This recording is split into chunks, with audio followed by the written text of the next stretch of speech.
in your family. And I remember, remember a long time ago, the first day I went to school, so when I was in grade 1, it was called Sub A where I was at the time. And, I had peanut butter on my sandwiches. And the idea of not having peanut butter, peanut butter plays a role in your family, doesn't it? The kids, some people's dogs, I think, all sorts of things. Peanut butter is just sort of there. Sometimes when you're a bit sort of, you don't want chocolate or you're but just a little bit hungry or whatever, a teaspoon of peanut butter can make you feel a lot better. And just also sometimes as a treat, at the end of lunch or something like that for the kids. Peanut butter. And everyone has peanut butter. Everyone I'm looking at now is sort of nodding their heads. So now the National Consumer Commission is saying to all peanut butter manufacturers, please check your stuff. There have been problems with some of the Discount brands, Pick and Pay no-name brands. Yesterday it was Woolworths peanut butter ice cream. Why peanut butter ice cream, but never mind. It's called alpha-toxin is this problem. So I just hope we're not about to have a great peanut butter shortage. I don't know if families will survive, frankly. Does peanut butter play a big role in your family? I tell you what, it plays a big role in mine. And there's occasionally you'll find two empty jars, two half-open jars, in other words, two half-full jars or two half-empty jars of peanut butter in your cupboard. And you know why? Because one's decided they like crunchy and one's decided they like smooth. I've always been a bit of a crunchy peanut butter man myself, I won't lie. I don't know if you're a bit of a smoother character than I am, perhaps. Oh, stop it and do. The SAPS saying yesterday that they are two people who they're extraditing from Eswatini. And then they point out, it's kind of sort of strange thing, but I think it comes from media reports in Eswatini, that these two people are not wanted for the murder of Kiernan Forbes, a.k.a. And Tibbs Motswane. It's quite a sort of strange press release they had to write, but I can understand why they had to do it. So it's quite interesting. We're still nowhere, really. We're told that there's, progress here and progress there, but we still don't really know where we are with the assassination of AK and Tibbs. It's a horrific story in a way. I was interested in this. We've spoken a little bit about how the city of Cape Town, through a court order, moved those people who are homeless from the Greenpoint tennis courts. And yesterday, Cape Town said that PRASA, the Passenger Rail Agency of South Africa, had moved people from land at the Wynberg train station illegally. And apparently the residents had complained and said, people have come in here, they've set up a sort of settlement, and now there's a huge amount of crime in that area. That was the claim from residents, as I understand it. And then PRASA just went and moved them. The city of Cape Town saying that they weren't moved properly and that they weren't moved legally. It's very interesting. All around the country you see this problem around how you manage this kind of thing. Julius Malema, there's a legal case. I wasn't aware of this legal case until this morning. It's been brought by two people, the Human Rights Commission, but also a man called Dante van Wyk. And this goes back to the events at Brackenfell. You may remember Brackenfell High School in November 2020. There was a huge fight around the sort of invitations to a matric dance, and it seemed that a group of only white learners had been invited to a function, and there was a big argument about it, and there was a big protest by the ANC outside, a big protest by the EFF outside, let me get that right. And then that led to tensions with the local community, and you had that sort of terrible spectre of sort of violence between two groups of people. In the middle of that, this person, Dante van Wyk, apparently was sort of identified. And Julius Malema has now been accused of hate speech. And this is sort of what he said. So this is a direct quote, and let me say it so you know what we're sort of going to be talking about. He said, "You must never be afraid to kill. A revolution requires killing at some point because killing is part of the revolutionary act." That's what he said.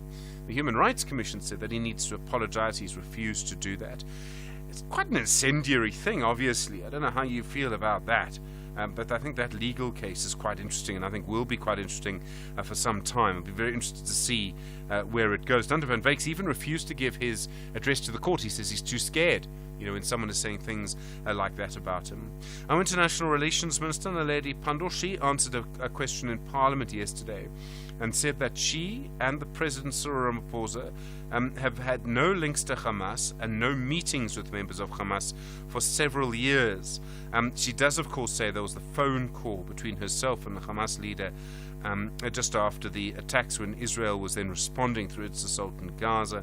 But she said apart from that, there's been no communication and no meetings with members of Hamas for a long time. It's been very interesting to sort of watch that situation play out. In Oudtshoorn, the former mayor, Mlandeli Nyoka, he's been jailed. And what happened was, he sort of asked a female employee to come into his office, and then he sexually assaulted her, and then the phone rang, and he answered the phone call, and she was able to get out, and she laid a charge against him. Turns out it's the second time he's been found guilty of sexual assault. This is actually sexual assault. I don't know what's happening in Oudtshoorn, but this is quite a serious thing, that this mayor, for the second time, has been convicted of this, obviously removed from office. He comes from a political party called Sam Stem. And then I thought this was interesting. Ignatius Saul is the CEO of KPMG. I think I've met him once at a function. And he made a suggestion yesterday, it's in Business Day this morning. He says that auditors who knowingly sign off on the wrong documents, he's talking really, I suppose, about the people involved in state capture, should go to jail, maybe VBS too. He says, but if auditors do that knowingly, well, then in fact they should go to jail. I thought that was a very interesting point. And I think, the role of an auditor is to stop fraud. So if you're not stopping fraud and allowing it, well, then maybe you are guilty of something. It's good to have you along with us this morning. You know how to get in touch: 086 000 2032, SMS 41391, tweet us from Radio and at Stephen Grootes. Send your WhatsApp voice notes to 0614 104 107. Good morning. It's 16 minutes after 6. The Daily News Diary on SAFM. Madupi, good morning. How are you doing? I'm well. How are you, Stephen? Yeah, we muddle on. It's a Tuesday morning, sort of second gear, I always feel. Absolutely. Yeah. What's coming up today? All right, we've got quite a few stories we're looking at in our diary. Different electoral organizations from the continent are attending a summit in South Africa on the use of social media during the elections. Disinformation on social media will become a focal point, especially during elections such as ours, where the outcome looks uncertain. This is happening in Joburg this morning. The families of the victims of Sunday's fatal bus crash in Vryheid in northern KZN are expected to travel to Vryheid to identify the bodies of their loved ones. Can you imagine being in that convoy of people going to go and sort of look at the bodies of someone you know has died? Terrible. I mean, must just be the most awful thing. Terrible. I can't even. It's unimaginable for me. Yeah. Now, what we know is that 8, we were previously reported as 9, but it's actually 8 ANC members from Mpumalanga died in that bus crash whilst they were returning from their party's manifesto launch in Durban. We'll also be looking at learners at the Tabalala village outside Louis Trechard. Now, they are eating school nutrition food which is cooked using water from a local stream. Now, the parents fear that their children may contract waterborne diseases. Today we'll be hearing from the SGB, from community members, as well as from education authorities there. And that's basically the diary for today, Stephen.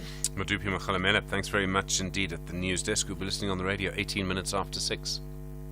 Stephen Grootes on SAFM. Let's have a look at your weather around the country this morning. Tshwane, cloudy, isolated showers and thundershowers 17 and 26. Johannesburg, cloudy, isolated showers, thundershowers 15 and 24. Vereeniging, cloudy, isolated showers, thundershowers 14 and 25. Bombela, cloudy, morning drizzle 15 and 18. Polokwane, cloudy, 16 and 22. Mahikeng, partly cloudy, isolated showers and thundershowers 18 and 28. Vryburg, fine, becoming partly cloudy 13 and 34. Mangung, fine, becoming partly cloudy 11 and 29. Kimberley, fine, becoming partly cloudy 11 and 33. Uppington, fine, 16 and 37. Cape Town, fine, a strong to gale for southeasterly winds 17 and 34. George, fine, a fresh to strong easterly 15 and 25. Gqeberha, partly cloudy, a light and variable wind 14 and 24. East London, cloudy at first, otherwise partly cloudy, a light westerly wind 15 and 23.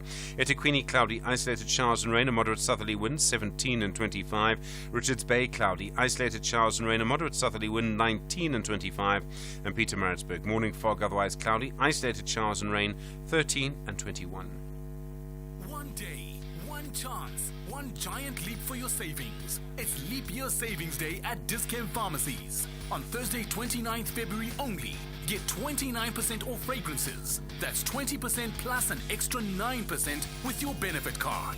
And benefit card members get 20% off vitamins, health foods, sports supplements, and gym equipment. Don't wait another 4 years. Catch Leap Year Savings only at Dis-Chem. Better health starts here. Some say, amadoda ayipheli. Others are saying, u-X ongasolveki. black and white tackles gold and black in the DStv Premiership. This is the Soweto Derby, Mzansi's biggest football jamboree. Sazoshuba, Amapaganea versus Amakosi on Saturday, 9 March at 2:30 p.m. Live on SABC 1 and SABC radio stations. Also available on SABC Plus and SABCSport.com. Hashtag We Love It Here. Proudly brought to you by SABC Sport. For the love of the game. Worldview Update, bringing you closer to international or global news. 20 minutes after 6, good morning. The US President Joe Biden has now said that he hopes there will be a deal resulting in a ceasefire in Gaza by Monday, or as he puts it, at the end of this upcoming weekend. It's been reported by Western media that Hamas has softened some of its original demands, but any deal would involve the swapping of Israeli hostages for Palestinian prisoners held by Israel. Israeli leaders had said they wanted to mount a full offensive on Rafah, while hundreds of thousands of Palestinians are still holed up there in tents and shelters. There's really nowhere else for them to go. Naeem Gina is the senior researcher for humanity at the Mapangubwe Institute for Strategic Reflection. Naeem, good morning. Thanks for your time. Good morning, Stephen. When Biden says he wants or hopes there will be a deal by Monday, is that realistic? It is realistic. I mean, there are talks taking place. There's shuttling between the two sides. So it is possible. What we've seen thus far are kind of, let's say, hardline negotiation positions from both the Israelis and the resistance side. But hardline positions, of course, means that they can be negotiated. In the past, it appeared as if Israel was the one that wasn't budging. Could it be in a position now where it would accept some kind of deal? Yes, I think it is. I think that from the Israeli side, despite the very strong rhetoric and Netanyahu, even yesterday, his insistence that even if there is a ceasefire, he will still attack Rafah after that, etc. The Israelis are not finding themselves in a very great position. They haven't achieved any of the objectives they had set for themselves, and they had promised the Israeli public that they would meet. They haven't released all the hostages. They haven't killed or destroyed the substantial infrastructure of the resistance in Gaza, etc. And the war is costing a lot of money itself, and the Israeli economy is taking a very heavy knock. So they do want a deal as well. If there is a deal, would that be a sort of lasting peace? Would it be temporary? Would it be temporary for the hope that it becomes lasting? Now that is one of the big sticking issues, because Hamas has been saying that what they want is a long-term sustainable peace. Their proposal breaks the ceasefire down into 3 phases, after which it would become permanent. The Israelis have been saying that they want a temporary one in which the Israeli captives in Gaza would be returned, and then they would continue their bombing. So that's the sticking point, and how that is ultimately worked out, I think, is the big question. In the middle of all of this yesterday, the Palestinian Authority Prime Minister, Mohammed Shatia, and his government submitted their resignations, and they submit that, I understand, to Mahmoud Abbas, who is the president of the Palestinian Authority. What is this? Why would he and his government decide to resign at this point? So that's a very good question. His speech that he gave very eloquently was, however, in terms of what he said, quite jumbled, and is not really clear from there, except there are 1 or 2 indications. So the Americans have been putting pressure on Abbas to change the so-called government, the Palestinian Authority government, the Prime Minister and the ministers, to change it to one that would be more acceptable to the Israelis, so that the American plan is that the running of Gaza can be handed over to the PA. And so I think that what this is part of that plan. Shatia resigns, a new prime minister is appointed that the Israelis find more acceptable, and then the Israelis agree that PA can then take over the running of Gaza. Big problems there, of course, is that you can't take over the running of a territory without consulting the people who are running it at the moment. Secondly, that let's remember that Mahmoud Abbas, the president, the last time he was elected was in 2005. There's been no presidential election since then. In 2006, there was a parliamentary election won by Hamas, which was then unceremoniously kicked out of that. So the Prime Minister Shateya was not elected. He was appointed by an unelected president, as was his predecessor. And so there's no kind of democratic process or any such thing. This is entirely at the wishes of the Americans. If we get a deal, a ceasefire deal, and if we look at what's happening in sort of in the internal politics within the resignation we've been talking about, it would seem that the conditions that led to the Hamas attacks on Israel last year and then Israel's response would still be in place, right? Nothing's fundamentally moved that could improve the position of the Palestinians. They would still be in the most awful situation, probably holed up in Rafah, with very little prospect of improvements for their lives or simply their security, their safety. Yes, so that is what the Gaza resistance is not willing to accept, that kind of ceasefire. So the minimum demands, it seems to me, are one, that the ceasefire must be sustainable long term. Secondly, that the Israeli troops must withdraw from Gaza completely. And thirdly, that there must be a lifting of the siege that has been in place for the past 17 years so there can be reconstruction, etc. I mean, the other issues, of course, there's the prisoners and all of that. But I think these are kind of minimum demands that I see it very difficult for them to be willing to compromise on. Naeem Jinnah, thank you. Really appreciate the time. Senior researcher at the Mapungubwe Institute for Strategic Reflection. 27 minutes after 6. This is SAFM Sport with Zai Khan. Zai, good morning. Good morning. No one's ever nominated me for a Laureus Award. Have you been nominated before? No. No. Oh, it's still time. I hope so. Well, guess what? This team, it feels like deja vu. The Springboks, as well as the national captain, Siya Kolisi, they're being rewarded for their achievements, nominated for the top Laureus Awards. Now, the Springboks, who also won the Laureus World Team of the Year Awards, following their Rugby World Cup triumphs in 2007 and 2019, have been nominated again for the same award. Now, they'll be up against Manchester City's men's football team, the Spanish women's football team, the European Ryder Cup golf team, the Oracle Red Bull Racing Formula One team, and Germany's men's basketball team.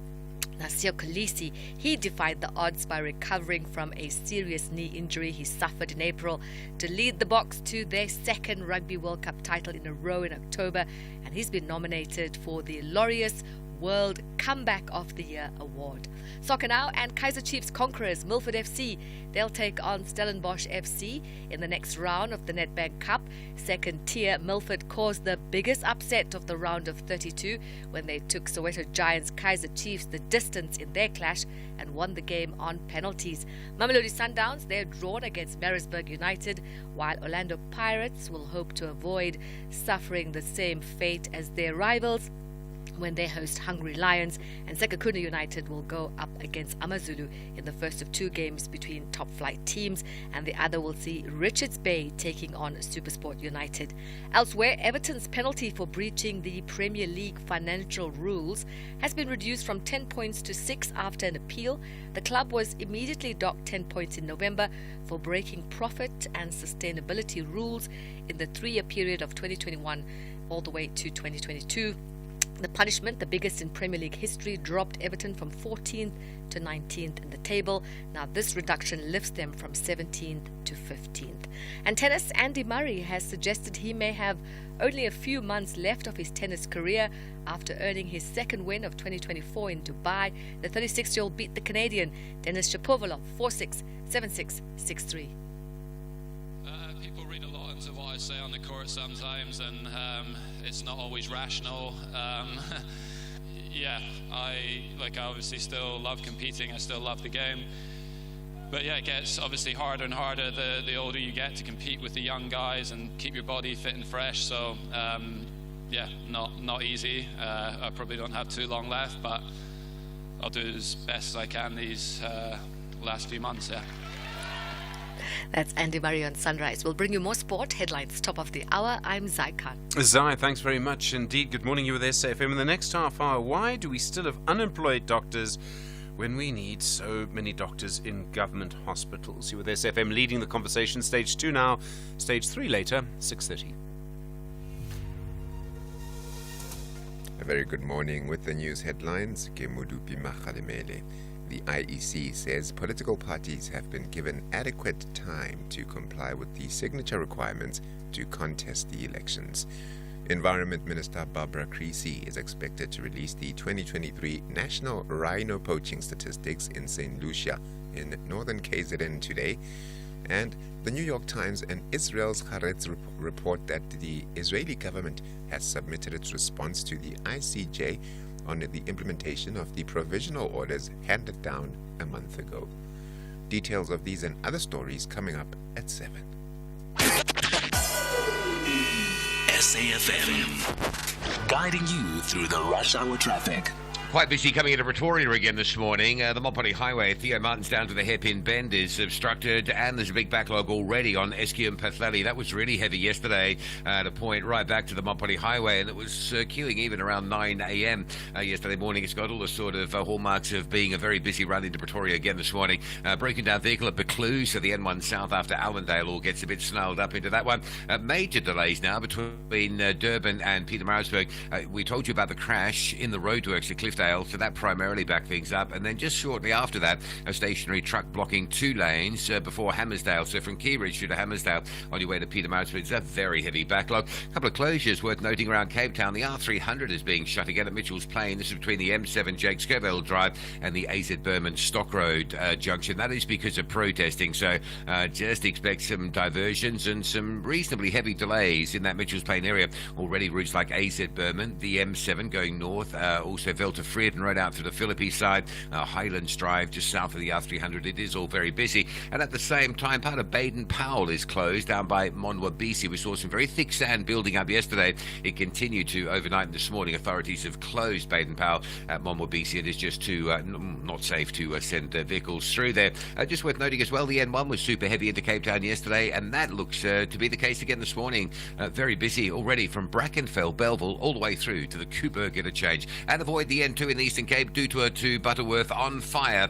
Protesters blocking the road with trucks that they've taken over. Some of those trucks are being set on fire. No way through due to the Butterworth and quite unsafe conditions in protesting day 2 out that side. Rob Byrne, SAFM Traffic. The business update on SAFM. Ray Machlaka, good morning. Ray, you're still muted, my friend. Ray, are you there? Good morning. Hi there. Ray, I was worried the nation was concerned. Asian markets, US markets, how are they looking?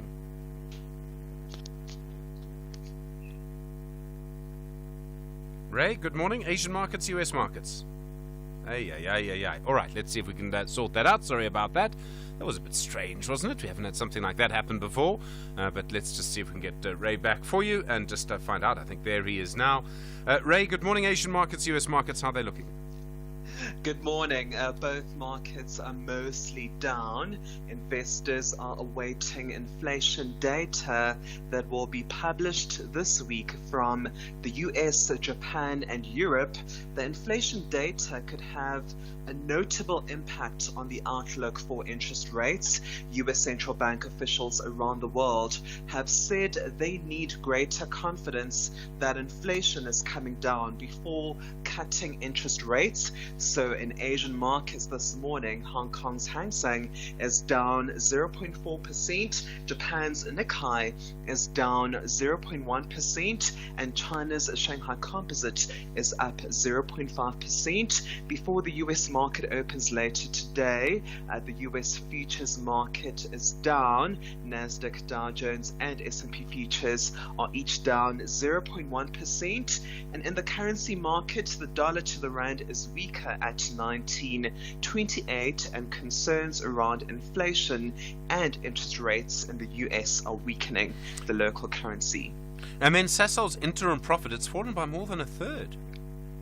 Yes, Sasol's earnings fell by 37% to reach 9.2 billion rand during the 6 months ending December last year. Sasol is the world's biggest producer of fuels and chemicals from coal and gas. The decline in Sasol's earnings was caused by lower energy prices, weak global economic growth, as well as an oversupply of diesel in South Africa.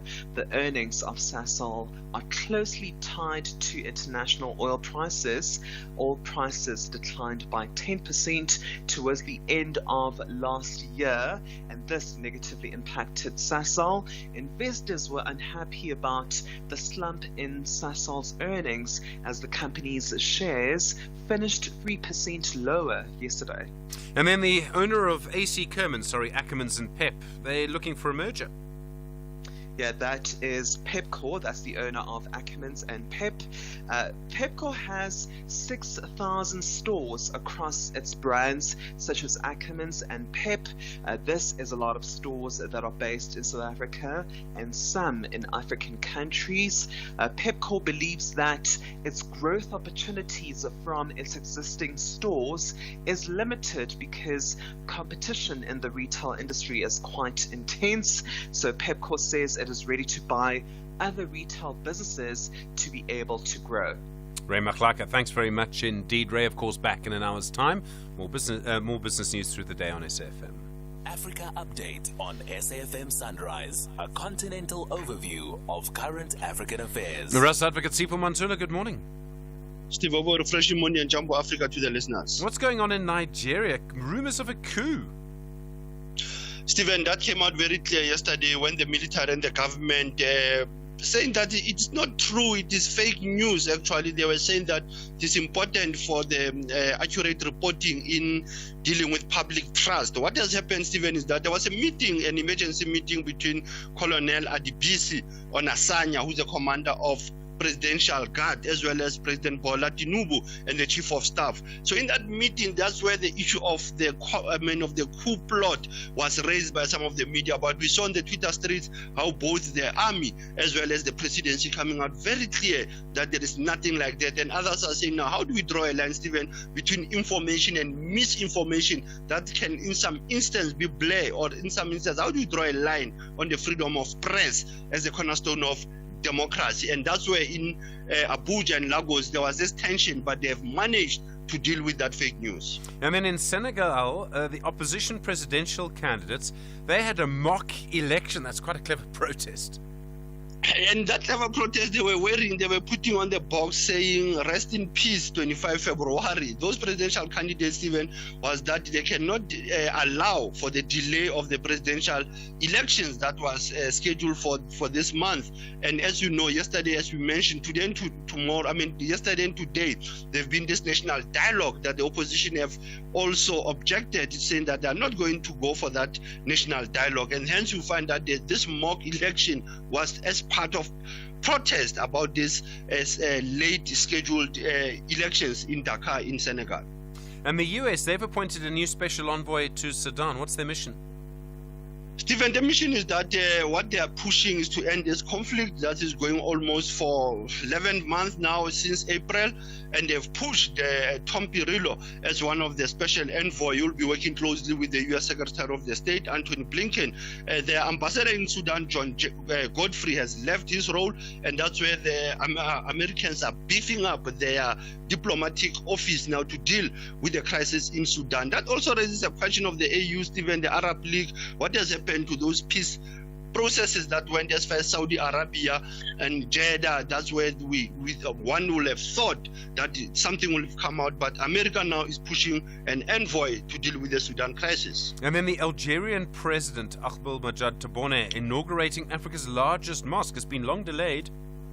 it has been long delay, Stephen, almost, it's 14 years since 2010. It was a project of the former president, actually, Abdelaziz Bouteflika, who wanted to create the largest Africa mosque that he wanted to be named after him, actually, Stephen, like the one of Morocco, the one of Casablanca, that is named after Hassan II. Now, this mosque, Stephen, we have been told that it's taking almost 120,000 people as a prayer spaces, and as well, it's holding 869 feet in terms of its tall minaret.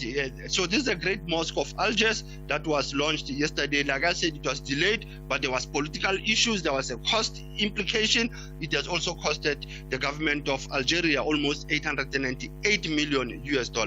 And then in our archives, important day, 27th of February 1978. Stephen, it's almost 46 years ago when the Pan-Africanist founding father Robert Mangaliso Sobukwe passed away in Kimberley, Galeshewe, in the General Hospital that is also named after him now. On this day, as we know that Robert Mangaliso Sobukwe played a critical role in the struggle of this country. Hence, even the year of 2024, he was born in 1924. It's 100 years of Sobukwe. I know that in Nelson Mandela University, they've got a session this evening on Robert Mangaliso Sobukwe, reflecting on the life and times of Mangaliso Robert Sobukwe. Asante sana SG, as was leading the conversation SAFM. Rights Advocate Sipho Mantula, thanks very much indeed. Chat tomorrow with more stories from our continent through the day here on SAFM. Call us on 086 000 2032. Sipho on the line from Cape Town. Sipho, hi. KPMG, I presume this is around the suggestion from Ignatius Tuhule that he would support jail time for auditors who actually knowingly sign off on the incorrect statements.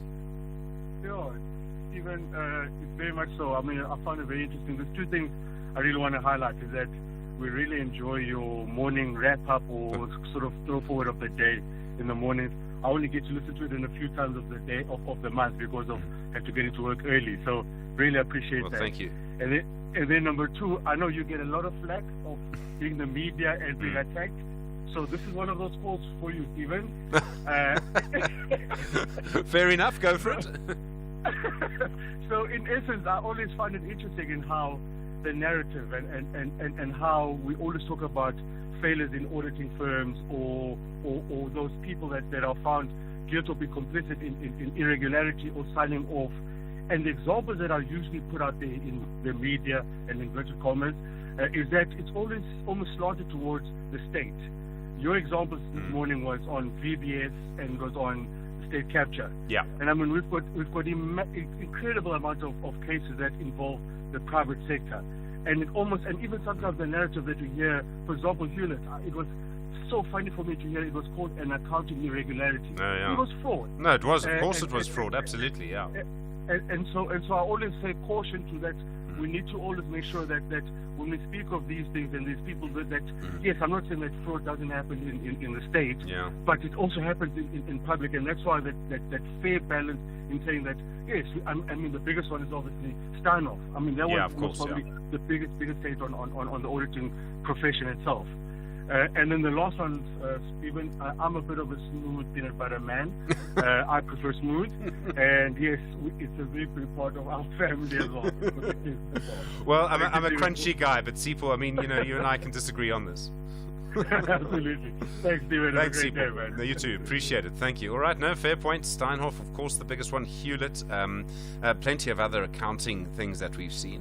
Ninja in Durban. Ninja, hi. Smooth peanut butter or crunchy peanut butter? But do you actually want to talk about the finance minister? Yeah. The point is, see, the Reserve Bank plays a pivotal role in financial control. Yeah. Now, I'm sure you heard about Zambia. It's restructuring its economy. And most of these countries in Africa cannot go to the IMF because the interest is too high. So they're borrowing from other countries.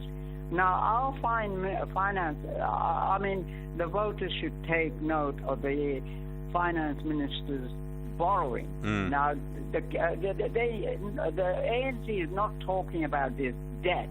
Now, where has he found the money to fund whatever he's funding? Yeah. Now, the Reserve Bank is very important. You can't raise the Reserve Bank. You've got to update the Reserve Bank with its finances. Now, if you keep raiding the Reserve Bank, the country will become financially unstable. Sure. And the voters should take note. And this country is heavily in debt. No party has a constructive mandate to resolve this country's problem as I see it and as many other people see it.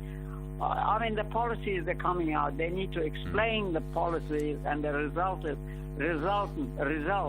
that it's going to produce. They cannot substantiate the argument. Sure. Now you take the EFF leader, where he is going to find the money to fund all these social grants. You know, and that's going to add to the debt burden of this country.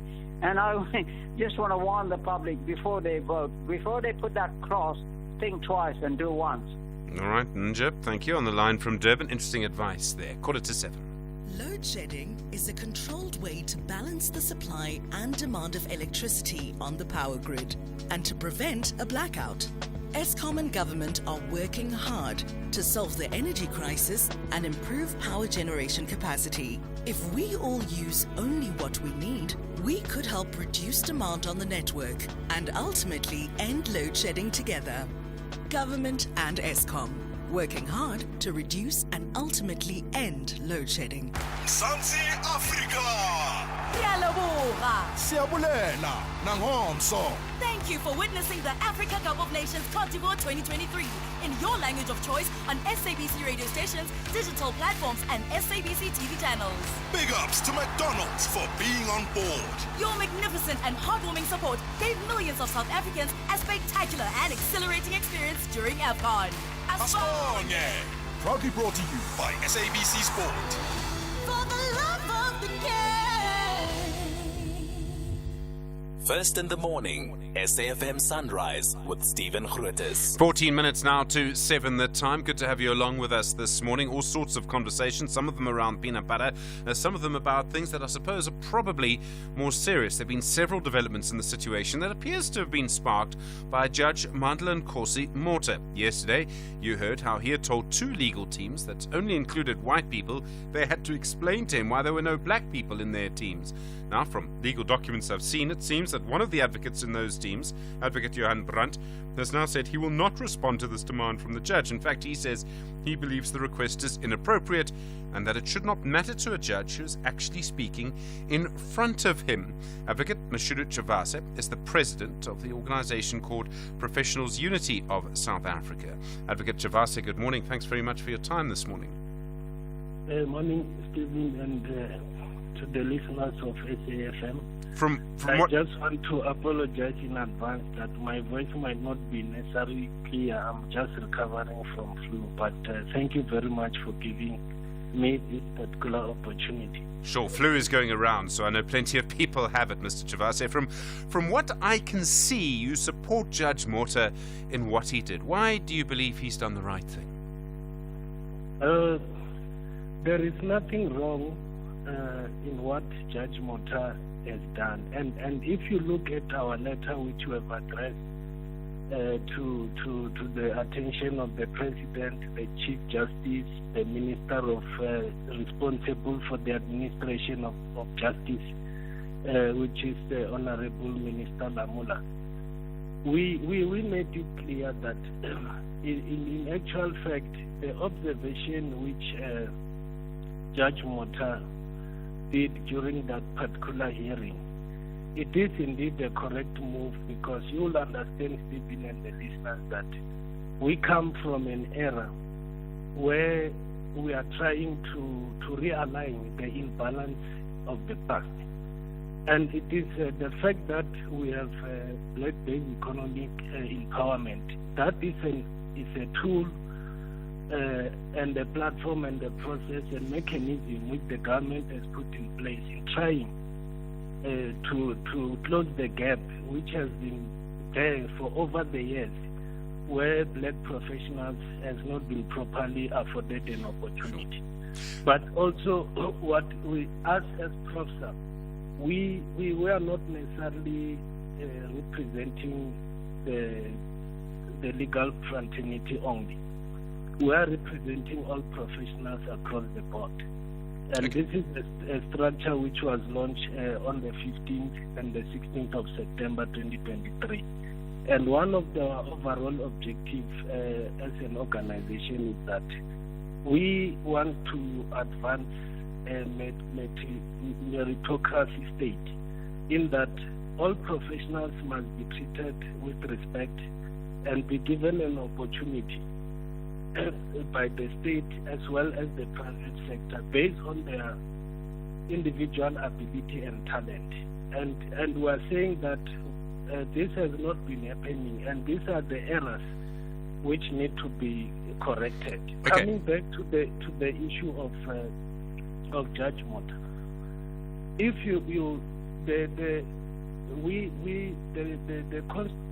South Africa is a constitutional state where the supremacy is, where the constitution is the supreme law of the country, and it rules throughout.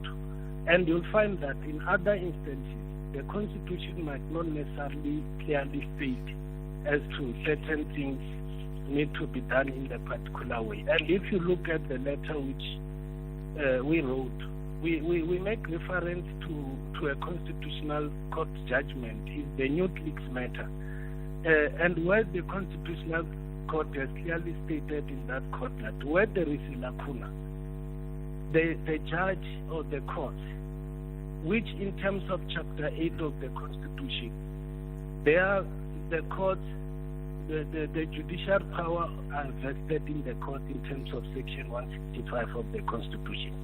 And they've got the powers to say that where there is a lacuna, sure, where they can then. I'm sorry, Mr. Travasi, we are going to have to move on. But you're saying that they do have the right to intervene, I presume, is what you want to say. Yes, that is what I'm saying, sure. And that's correctly what the judge did.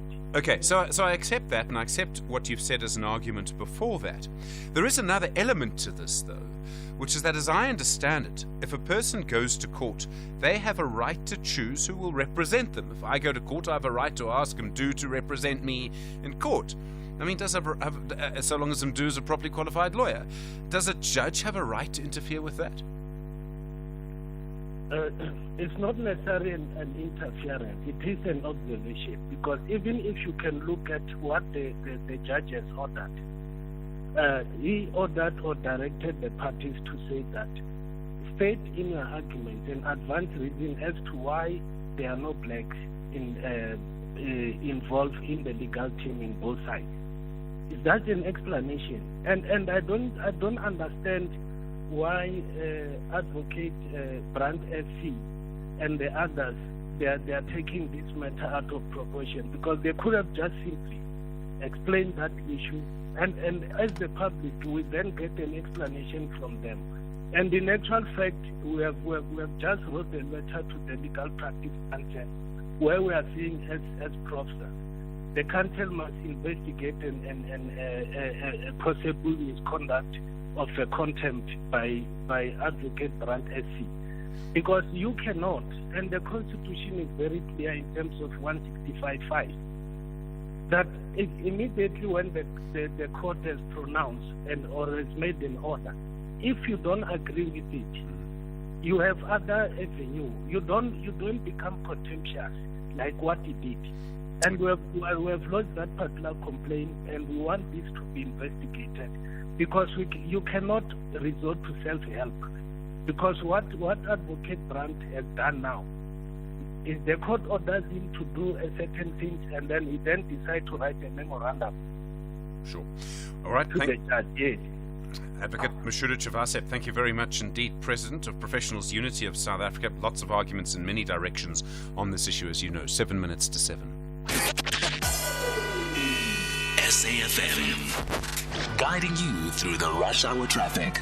Good morning, Eastern Cape. First up, and a reminder to avoid travel between Dutwa and Butterworth. It is day 2 of protesting. It's a little bit more extreme this morning, with protesters getting hold of trucks, blocking the roadway with those trucks, and then setting some of those trucks on fire. So that is an avoid alert, Dutwa through to Butterworth for everybody, but particularly for the haulage industry, given the commandeering of their trucks by the protesters. Down into Durban, the earlier crash at Cliffdale backed everything up on your way to Pietermaritzburg. that has been cleared. I understand there's still a stationary truck to watch out for just after Cliffdale as you go up into the Hammersdale area. Quite heavy backlogs on the M2 towards the airport with the breakdown of the roadworks between Cormarshu and the Gateway exit. Centurion area, if you're stuck on the R101, the old Joburg Road, wondering what's going on this morning, it's a crash just north of the Samran Bridge. So between Samran Bridge and the Brockfontein Road, if you like, the N1 highway, there's some very heavy traffic both ways on that section of the old Johannesburg Road. The N1 that's busy is likely to be quicker this morning. The N1 North 14th Avenue up to Bayers Nordier looking slow, and a lot of traffic pressure around Crown Interchange. Mike 1 from Gold Reef City, M2 from Joe Slovo, all into the Crown, very heavy up towards the Empire Road exit. And Cape Town, Mitchell's Plain is on another very busy run through because of protesting. The R300 from the M7 towards Stock Road is closed. There's backlogs on the outbound side of the R300 towards the M7. Routes like AZ Berman, Highlands Drive, Velta Freden Road, Morgan Steer and Jake Chauvel, they're all very heavy as motorists scramble for alternative routes. And then just down the road a little bit further, the Baden-Powell coastal section at Monwa BC remains closed. That is due to thick sand. We saw that building from yesterday. There's no way through that section of Baden-Powell. And if you're inbound this morning, coming in from Tableview through to Cape Town, the usual queues on Marine Drive to Sunset Beach. And don't forget there's roadworks at Woodbridge Island. So that's a secondary queue as you pass the Milnerton High School down towards the works at Loxton Road. Rob Byrne, SAFM Traffic. Big stories of the day. Hashtag SAFM Sunrise. 4 minutes to 7, the time. Well, another march by healthcare professionals, nurses and doctors demanding jobs yesterday at the union buildings. The SA Medical Trade Union marched in Swane. Other protests from people who've been qualified and ready to treat patients but haven't been employed by government. At the same time, as you know, we have a huge shortage of doctors in our hospitals. Dr. Cedric Sahlangu is the General Secretary of the South African Medical Association Trade Union. They led this march. Dr. Sahlangu, good morning. Thanks for your time. Good morning, Stephen, and thank you for having us. Why did you march yesterday? Well, Stephen, as you would be aware that the issue of unemployed healthcare professionals has been doing the rounds in the media for some time, particularly beginning of this year, and a similar situation happened last year. So this time around, healthcare workers, not only doctors, by the way, the physiotherapists, the dentists, nurses decided that they'll have an appointment with the office of the president, the highest office in the land, on the 26th of February to, canvass this issue directly with the presidency and deliver their CVs. And despite the recent developments, it was still deemed necessary for the healthcare workers to proceed with their plans and proceed to give the president the CVs with regards to them still being unemployed and at home for the longest part of late last year and this year. The health minister said that there would be some kind of announcement during the budget and that would allow him to employ more people. And I realize to go from budget to employing more people would probably take a few weeks. It wouldn't just happen immediately. Do you know if you got what you wanted? I mean, is that going to lead to more doctors being employed? Because the whole problem is always the same. It's always about money.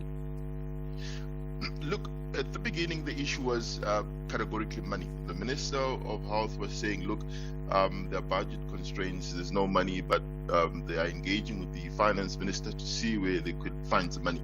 Now, in the budget speech, we welcome the Finance Minister's allocation for salaries towards healthcare professionals, and we understood that to translate to the appointment of these healthcare practitioners, doctors, nurses. What was lacking, though, was the detail that we'd have expected from the Department of Health to say, now that there's this allocation, how is the process going to unfold?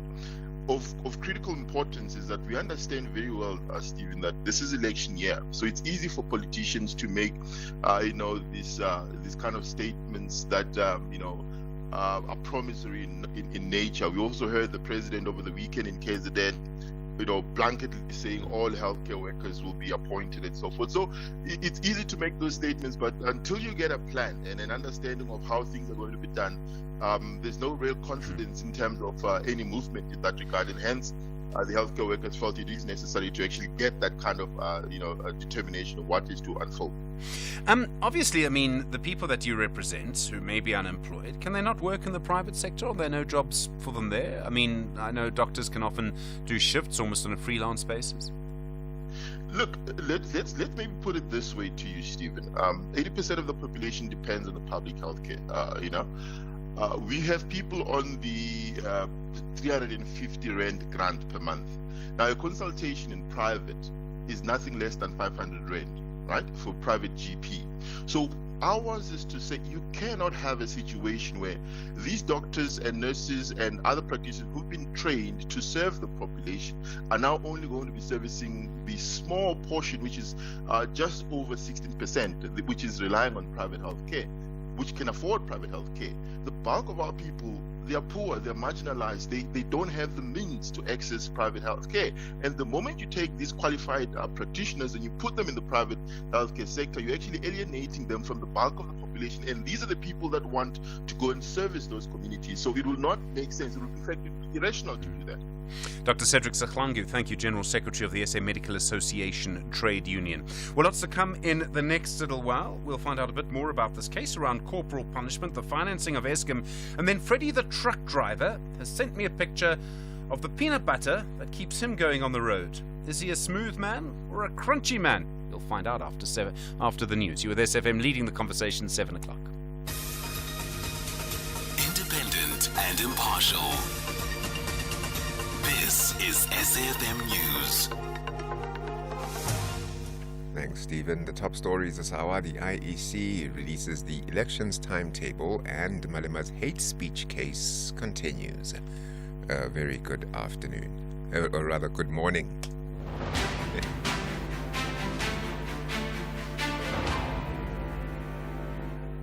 Start with election news. The IEC says political parties have been given adequate time to comply with the signature requirements to contest the elections.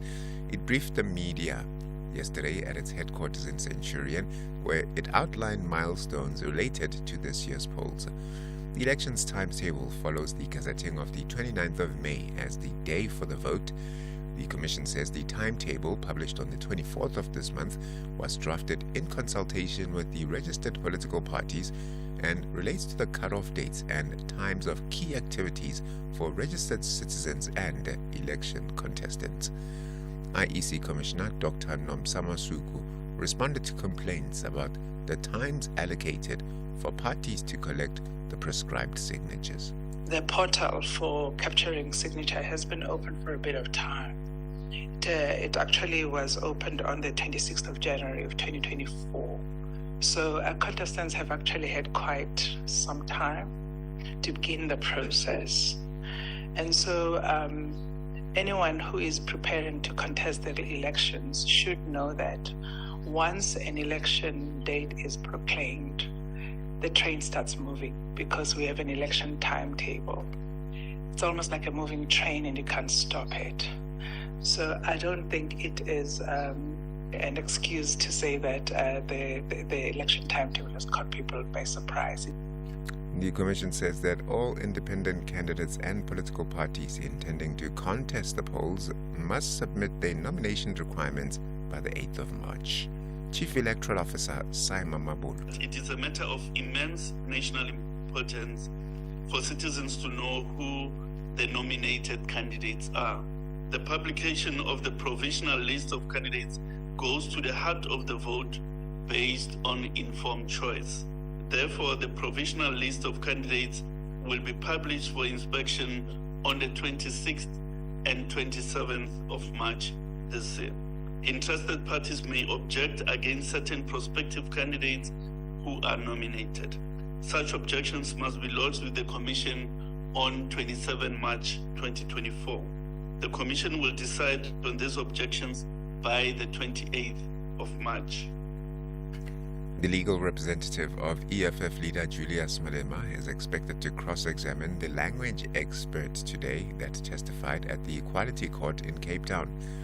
Linguist at the University of the North, Dr. Caroline van der Berg, concluded that the utterances made by Malema during the October 2022 EFF conference in Cape Town amount to hate speech and incited violence.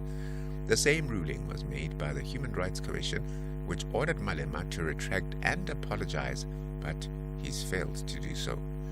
Van der Berg testified that it is unlikely that his words could be interpreted in any other way.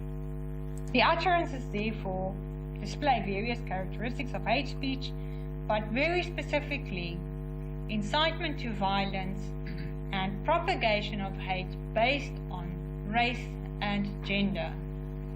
Consequently, it is my expert opinion that the average reasonable listener would interpret the utterances in question as a deliberate incitement to violence and propagation of hate. Environment Minister Barbara Creasy is expected to release the 2023 National Rhino Poaching Statistics in St. Lucia in northern KZN today. She will also report back on the progress of efforts to combat rhino poaching in South Africa. Minoshni Pillay has more. South Africa has in the past year seen a shift in rhino poaching from the Kruger National Park to KwaZulu-Natal. This has forced Isimbelo KZN Wildlife to implement several strategies like a smart fence that detects breaches in the fence at critical points in its parks in northern KwaZulu-Natal. According to the Department of Environment, in the first 6 months of 2022, poaching statistics indicated a loss of 210 rhino on state properties and 49 in privately owned parks. The bulk of these were in KwaZulu-Natal, which recorded a loss of 133 rhino in this period. Minoshni Pillay, SABC News, St. Lucia. And the New York Times and Israel's Haaretz report that the Israeli government has submitted its response to the ICJ on the implementation of the provisional orders handed down a month ago. The International Court of Justice last month handed down 6 provisional measures on Israel and its military to prevent acts prohibited under the Genocide Convention in its war against Hamas in Gaza. South Africa filed suit at the World Court late last year, accusing Israel of acts of genocide in the enclave. As Sharon Bryce Peace reports, the contents of Israel's submission have not yet been made public. SABC News has requested confirmation from the court itself that it is in receipt of Israel's 1-month submission on implementation of the orders. Human Rights Watch and Amnesty International earlier accused Israel of a failure to comply with at least one of the legally binding provisional orders, to take immediate and effective measures to enable the provision of urgently needed basic services and humanitarian aid into Gaza. The UN says catastrophic food insecurity is intensifying across Gaza, while aid supplies fail to meet the desperate needs on the ground. Amnesty called it an engineered famine in Gaza. Sharon Bryce's SABC News, New York. The top story this hour, the IEC says political parties have been given adequate time to comply with the signature requirements to contest the elections. For SAFM News, Gemudubima Khalemel. A very good morning to you in your SFM sports headlines. It's soccer. Banyana are edging closer to realizing their Olympic dream when they take on Tanzania tonight. And in rugby, despite trailing the Bulls on the overall URC log, the Stormers are leading the race for the South African Shield. Let's find out more just before 7:30. SAFM, guiding you through the rush hour traffic. Good morning, coming into Pretoria, SKM Patlali Drive on day 2. Some very heavy backlogs. We saw it yesterday, seeing it again this morning. Just coming down from Fanda half off the Mopani Highway from Putco. It's all very heavy down, at least as far as WFN Como.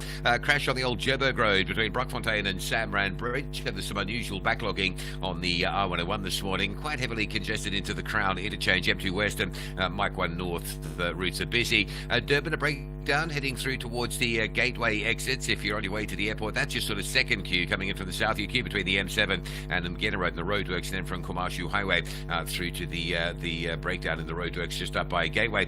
Cape Town, Mitchell's Plain on a heavy one this morning. R300 closed going east from the M7 Jake Scoville Drive through to Stock Road due to protesting and burning tyres. The R300 going west is heavy. AZ Berman, Highlands Drive, M7 Morgan, Steer, Veltfrieden Roads all very heavily backed up. A lot of traffic disruption on the N2 as well as you come in, and instead of going into Mitchell's Plain, you go up towards Delft area. So passing Khayelitsha, that's quite busy. And at the same time, just a little bit further south, Baden-Powell Drive is closed this morning due to thick sand on the carriageway. Baden-Powell closed around the Monwabisi area south of Khayelitsha. Rob Byrne, SAFM Traffic. SAFM Sunrise. A vivid start to your day. 9 minutes after 7, good morning, you're with SFM Sunrise. I'm Stephen Grootes. Well, lots going on this morning. We'll talk corporal punishment, we'll talk Eskom financing in a little while. You heard the conversation around what Judge Mandla Nkosi-Motha has said, and obviously the issue around, who represents who in court, very contentious in some ways. Your mediated conversation coming up in a little while.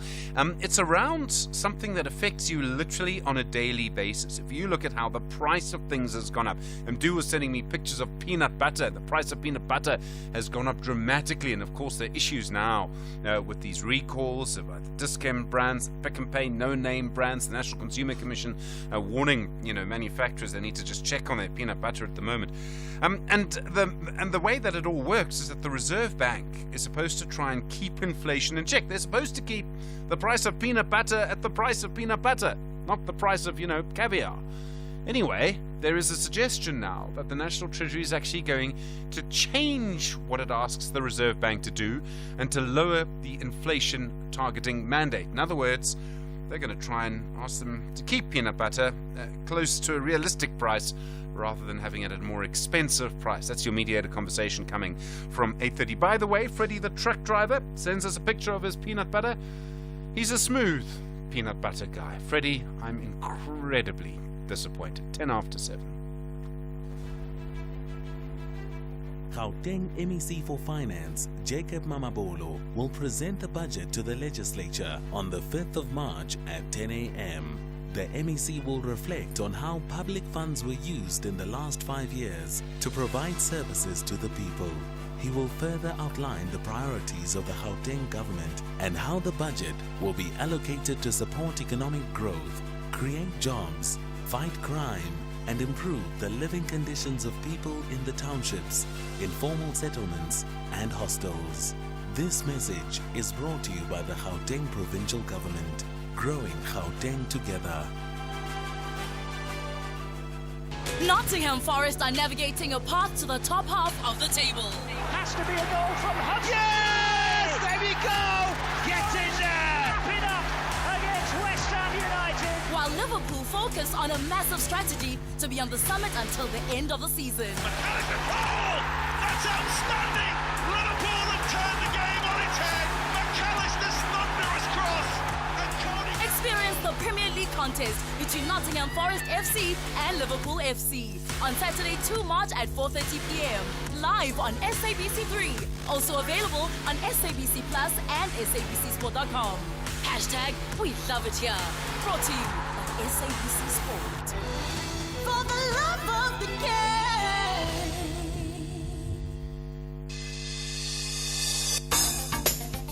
game. Big stories of the day. Hashtag SAFM Sunrise. 12 after 7, good morning. Well, judges in the Supreme Court of Appeal are now hearing a new case about corporal punishment even in schools, even though it was made illegal for teachers to hit children over 25 years ago. These cases related to the way in which the South African Council of Educators punished 2 teachers who assaulted learners. In one case, a teacher hit a grade 2 young boy with a PVC pipe on his head, in the PVC pipe. In the second, a teacher hit a grade 5 learner on her head. She ended up bleeding from her ears for a long period. Mila Harding's a legal researcher at Section 27, the organisation which has taken the council to court. Mila, good morning. Good morning. Thanks so much for having me on today. Why are you now taking the South African Council of Educators to court? What do you believe they did wrong here? So the South African Council for Educators is really the guardian of the teaching profession. It maintains a role of educators, and if educators aren't on that role, then they can't teach at different schools. And part of that is maintaining a code of conduct for educators. So when educators have misbehaved or committed any type of crime, then they can be struck off the role of teachers. But we've noticed pattern in the Council of Educators where they're giving out really, really lenient sentences for corporal punishment, even in cases where it amounts to severe assault. And so we're taking the Council of Educators to court to change these practices by reformulating their mandatory sentence guidelines so that it provides for potentially more severe sentences in some cases, but also rehabilitative measures in others. And we're asking them to reconsider the sentences given out to 2 teachers who were found guilty of pretty severe instances of corporal punishment. And that's why we're at the Supreme Court yesterday. And the council's actually opposing this. They don't want to do this, right?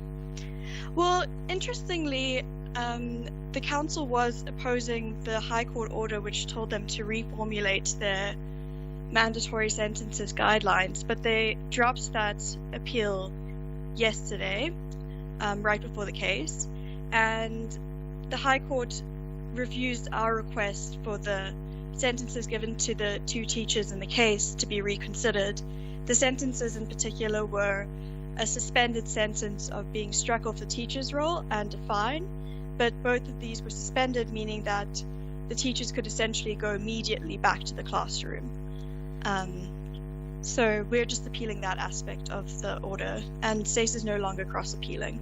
I mean, I find this quite something. I mean, I have children, a boy and a girl, and if some adult hit one of them over the head with a PVC pipe, or hit one of them over the head and they ended up bleeding from their ears, I'll charge these adults with assault.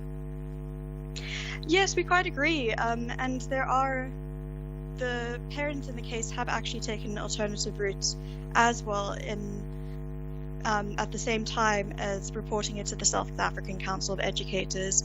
But the South African Council of Educators came out with the sentence, and we and the parents believed that it was wholly inadequate. So that's why we're challenging that. Do you know if this is happening a lot? I mean, I've seen recently letters in newspapers, things like that, of people sort of saying, no, corporal punishment should come back. I know teachers' unions, as I understand it, I think the 2 big ones, both, if I remember correctly, both appeal it. Are children still being disciplined using corporal punishment on a regular basis in some parts of the country? Yes, they are. There's an unacceptably high rate of the use of corporal punishment, which SACE itself recognizes. It's one of the most common misconduct cases that are brought before it.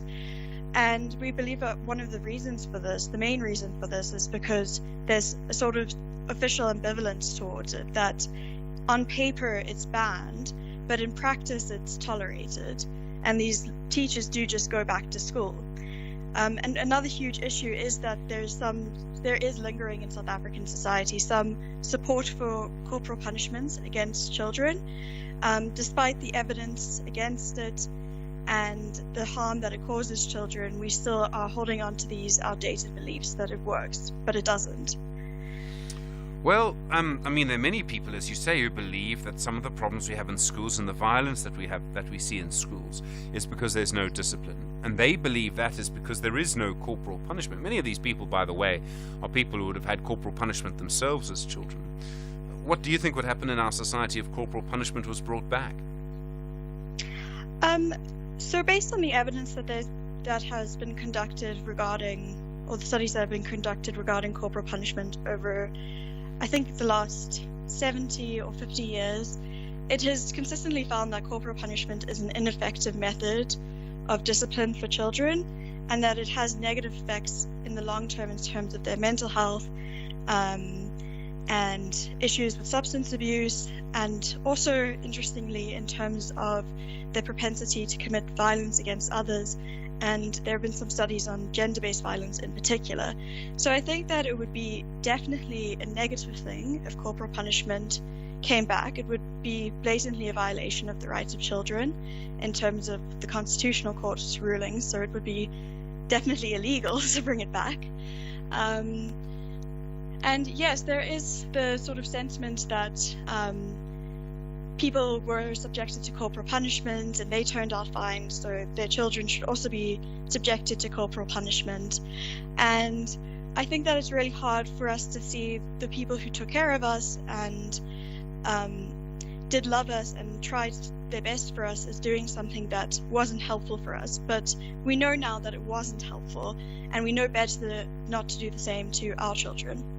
Thank you very much indeed. Mila Harding's a legal researcher at Section 27, 18 minutes after 7.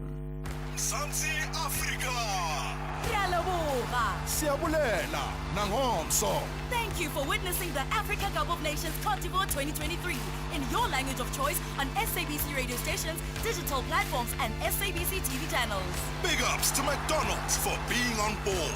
Your magnificent and heartwarming support gave millions of South Africans a spectacular and exhilarating experience during AFCON. Asonye. Proudly brought to you by SABC Sport. For the love of the game. It takes one encounter with Africa for your world to change. From the 26th to the 28th of February, the global business event sector will experience the majesty of Africa at Meetings Africa. Meetings Africa showcases Africa's diverse services and products in the meetings, incentives, conferences, and exhibitions industry. Come experience Africa's spirit of collaboration at Sandton Convention Center. Meetings Africa, unlocking Africa's opportunities through quality connections. And we would buy 500 cars, and we would buy 500 more. So sell your car for the best price, and we won't think about it twice. We buy cars, we buy cars. Da-da-dun-da-da-dun-da-da-dun-da-da-da-da. We buy cars, we buy cars. Da-da-dun-da-da-dun-da-da-dun-da-da-da-da. We Buy Cars, the easiest way to sell your car by far. Agenda-setting conversations of the day. 20 minutes after 7, good morning. A series of comments over the last few days by the Electricity Minister, Khonsienso Ramakopa. He says there's been an overall reduction in the amount of load shedding in the last 2 months compared to the same period last year. Also says he's determined to find ways to get enough money, enough financing to sort out issues related to the transmission network. In other words, to ensure that power that is being generated can actually be moved around the country to where we need it. He says there's some renewable energy systems that are producing 2,300 megawatts, but they need to finance the construction of transmission lines to the Western Cape, the Northern Cape, and the Eastern Cape to unlock this capacity. They're sometimes called stranded electrons. In other words, you have electricity that's being generated, you can't get it to the right place. Jose Maleshe is an energy and infrastructure finance specialist, or a development finance specialist, perhaps I should say. Jose, good morning. Thanks for your time. Good morning, Stephen, and good morning to the listeners. In a sense, isn't this really the problem we face, building this transmission network? We talk about generation all the time, but we're going to have to spend a huge amount of money on our network. Yes, we're going to have to do that, especially for renewable energy projects, which are located in specific areas where the network is not as well developed. Where would Eskom get the money from, or where would we get the money from, I suppose? So I think the minister mentioned that they are investigating alternatives where Eskom would not have to put their balance sheet on the line, and private entities would have to look at models where they develop these projects specifically. Excuse me. So this would mean then that a private company would own the network, or would a private company lend the money for the network to be built, and the network would still be owned by Eskom's transmission division? Yes, there are actually 4 models in the world that where this is used. One is where they concession the whole infrastructure, and the other is where the independent transmission projects identified, and there's an agreement with the company through some transmission service agreement, and but the network belongs still to the utility. And then the other one is privatization, which in South Africa is not an option, and then some merchant lines where projects, where entrepreneurs identify projects with opportunities. But the main one that I think South Africa is looking at is the independent transmission project model. So, I mean, that would require then that people would be prepared to lend Eskom money or to get involved in this. And I know that, plenty of people put plenty of money into the independent power producers at the beginning. I don't know if that's still the case.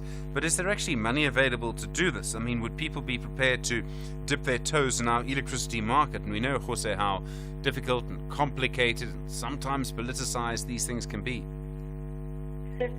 I think there are projects. I saw one that has actually been introduced in the media, which is called Green Transmission Company, which is saying that within the current regulatory framework, they would be willing to go out there and do the projects. They would have to obviously sign agreements with ESCOM, and they can't own the infrastructure. So there is an appetite in the market. Also, remember that because this transmission infrastructure will be specifically dedicated to renewable energy projects, there is climate finance that is available in the market from multilateral institutions, from commercial banks, as well as development finance institutions, whether local or international. So the devil is in the detail, what model comes up about. I think the minister hinted that a build, own, and transfer model will be looked at. Isn't the financing just the beginning of the problem? If you're going to build, say for example, you're going to build a power cable that goes for 1,000 kilometers, you need to get permission to go over that 1,000 kilometers. Now, some of it might be easy. You could say, well, we're going to go down the side of the N1 and the land's owned by Sanral. But not all of the land on the side of the N1 is owned by Sanral. You're probably going to have to go over private people's land. There's a phrase for it, I think it's called servitudes. I mean, this is going to be incredibly complicated and messy. So even once you've got the money, planning for it could take forever. Oh, yes. Definitely project planning takes its own time. You would have to look at the EIA's environmental impact assessment. You would have to, as you allude to, look at the servitudes in terms of availability, negotiate with potential private owners who sometimes see an opportunity in increasing the price, so that you need to go through their land path. So it is an incredibly complicated process, and it's not envisaged to be a short-term thing, because they are looking at 2028. So although the minister talks about this in respect to the current load-shedding issues, it's not a short-term project. So it's not a short-term project, but could it be the thing that holds us up? Yes, we might get enough generation capacity online in the next year or two. Load-shedding might end from that point of view. But could this still constrain us going into the future? You mean that building the transmission infrastructure is trying to address that so that it does not constrain us for specifically renewable energy projects, which are located in the Northern Cape, where there's very limited capacity. In the Western Cape, you would remember under round 6 that there were about over 2,000 megawatts of projects that were already ready to go. But in terms of allocation, they could not get the allocation for transmission infrastructure. So there are opportunities that are very specific. Projects were identified. So those are the low-hanging fruit, if we can put it that way. Jose Maleshe, thanks very much indeed. Really appreciate the time. Energy and infrastructure finance specialist. So much going on in our electricity section at the moment, in our electricity sector at the moment. You're with SAFM 27 minutes after 7. This is SAFM Sport with Zai Khan. Zai, good morning. Banyana against Tanzania. Yes, it's the Olympic qualifier. Paris, here we come. They'll square off against the team for the 2024 Women's Olympic qualifier. Third round, second leg. Tonight, 5 p.m.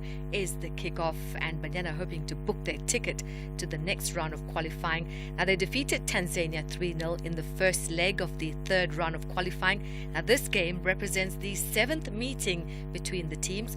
Of the team's previous 6 meetings, Banyana have won all 6. Here's the Banyana midfielder, Jermaine Seposenwe, sharing her insights. Try to be more confident on the ball, try to be more open, because we know that they're going to mark us 1v1 in midfield. So more movement, more trying to get available for us and for the players in the back line, so that we can play our game and build up the way we want to build up. But just more mobility, I think. It was a little bit stagnant in the middle, in the beginning, in the first half. But, it was tough conditions. Elsewhere, FIFA are launching a new series of friendly matches in one location during the international window called the FIFA Series, with a pilot project kicking off in 4 countries next month. Although there are no trophies or prize money, the series is designed to benefit national teams that do not have the opportunity to play teams from other confederations, with FIFA set to cover travel costs. A soft launch of the FIFA Series will take place on the 18th of March at 4 locations: Saudi Arabia, Algeria, Azerbaijan and Sri Lanka. 4 teams will be based in one location and will play 2 matches each. Rugby now, despite trailing the Bulls on the overall URC log, the Stormers are leading the race for the South African Shield ahead of the North-South derby. As it stands, the Bulls are the highest-ranked South African team in the URC, sitting in third place on the overall table, going into round 11 this weekend. The Stormers are 5 points behind on the overall log, followed by 11th place Lions and the Sharks, who are still rooted at the bottom of the table. However, due to a change in competition rules this season, the Stormers are currently top of the SA Shield, looking to defend their conference title for the second season in a row.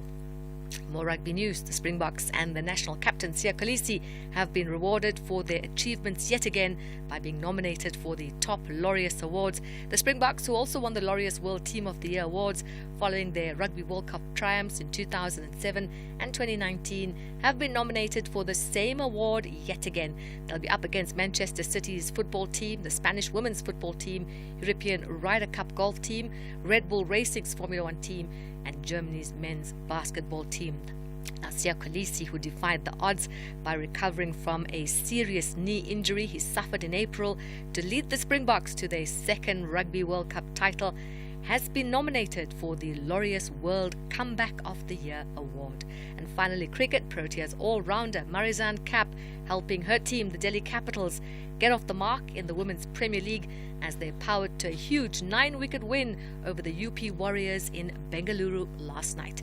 More sport on Sunrise, headlines top of the hour. I'm Zai Khan. Zai, thanks very much indeed. In the next half hour, we'll look at the extortion racket. Still big problems in the Western Cape around the construction mafia. You with SFM leading the conversation.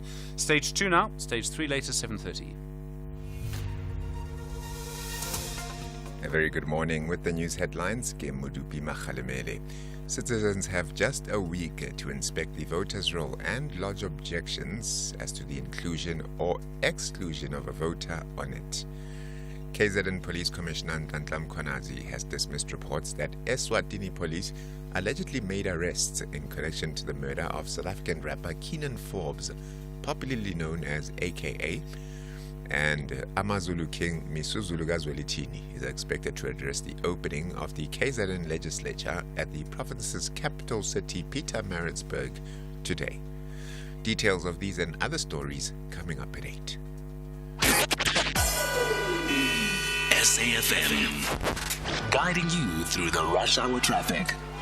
Well, into Pretoria, just an update. We mentioned that SKM Patlali is on a very heavy jam into the CBD. It's day 2. You went through a horrible day yesterday in terms of morning time congestion, going through a day 2 of it today. In fact, you'll effectively queue on the Mopani Highway from Bremer onto SK and then all the way through in towards probably WFN Como in the CBD before you're out of it. Paul Kruger, not much better. The run through Capital Park's heavy. If you're coming from the north, probably best option, Steve Biko and Jan Haynes this morning. Crash on the old Joburg Road, just north of the Samran Bridge, so through Centurion, that's still busy. And crashes around Buccleuch. The N3 going north has a crash, so delays from Limbro Park. And the Mike one has a collision scene near Woodmead Drive, so coming off the N1 through Buccleuch, that traffic's slow, but it does appear to be recovering. Now, Durban, heavy backlogging going on the N2. If you're on your way to the airport, you'll sit from the M7 up through Spaghetti Junction into the roadworks. That's your first queue. There's also a breakdown in the mix there near 4 level. And then once you get past that, you'll sit in some very heavy stuff from Queen Nandi Drive all the way to a breakdown in the roadworks at Gateway. So 2 really big queues up the M2. Make sure you've got plenty of time to get those flights. The M7 from Queensborough heading towards the Bluff, big queues down to Bel Air Road. Problem there is you turn off the M7 onto Bel Air. There's some roadworks up by Chief Albert Chile, so that's all snarled up. And that run through on the M7 is noticeably worse than it was yesterday. Cape Town Baden-Powell Drive closed at the bottom of Khayelitsha at Momo BC Beach. You won't be able to get through there. Thick sand is the problem. And the closure in Mitchell's Plain has been extended now. The R300, it's another day of protesting. The road is now closed from the N2 highway exit on the Delft side. That's the R300 from the N2 right the way through Mitchell's Plain towards the M7, Jake's Kervell Drive. It is a full closure both ways of the R300, and there's some very heavy traffic scrambling and jamming up some alternative routes in the area. Rob Byrne, SAFM Traffic. The business update on SAFM. Ray Machlaka, good morning. Asian markets, US markets, how are they looking? While both markets are mostly down, investors are awaiting inflation data that will be published this week from the US, Japan, and Europe. The inflation data could have a notable impact on the outlook for interest rates. US central bank officials around the world have said they need greater confidence that inflation is coming down before interest rates can be cut. So in Asian markets this morning, Hong Kong's Hang Seng and Japan's Nikkei are each down 0.2%. China's Shanghai Composite is up 0.6%. Before the US market opens later today, the US futures market is down. Nasdaq, Dow Jones, and S&P futures are each down 0.1%. And in the local market, the JSE, it was down 0.8% yesterday. The shares of mining companies were mostly down. And then Ellie's is in business rescue, the electronics company, and they report a bigger 6-month financial loss. Yeah, Ellie's imports, manufactures and sells equipment such as aerials. It also undertakes solar panel installations. Ellie's expects its earnings to be 200% lower during the 6 months ending October 2023 compared with the same period in 2022. Ellie's plans to release its results at the end of this month. Ellie's has been under pressure since the downturn of its business that is involved in satellite dish installations. This business is closely tied to the fortunes of DSTV's satellite service. When fewer customers take up DSTV subscriptions, the business of Ellie's also suffers. Ellie's filed for business rescue last month after its failed attempts to diversify into the lucrative renewable energy market. And then a restaurant app suggests that people are still eating out. I'm sort of amazed at this. Who's got the money for that? Well, it seems like a lot of consumers are prioritizing dining out. Restaurants in South Africa recorded an increase in the number of customers dining at eateries in 2023. This is despite consumers facing financial challenges caused by high inflation, elevated interest rates, food and fuel prices. Downplan is an app that enables people to make reservations at restaurants, and Downplan has compiled a restaurant booking trends report. The report found that the average restaurant in South Africa served 3% more guests in 2023 than in 2022.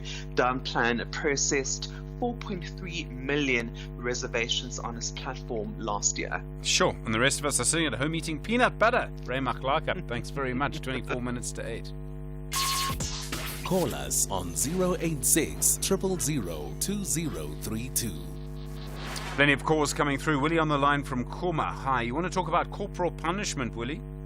Yeah, look, I know it's very controversial, Stephen, to start with. I know this topic.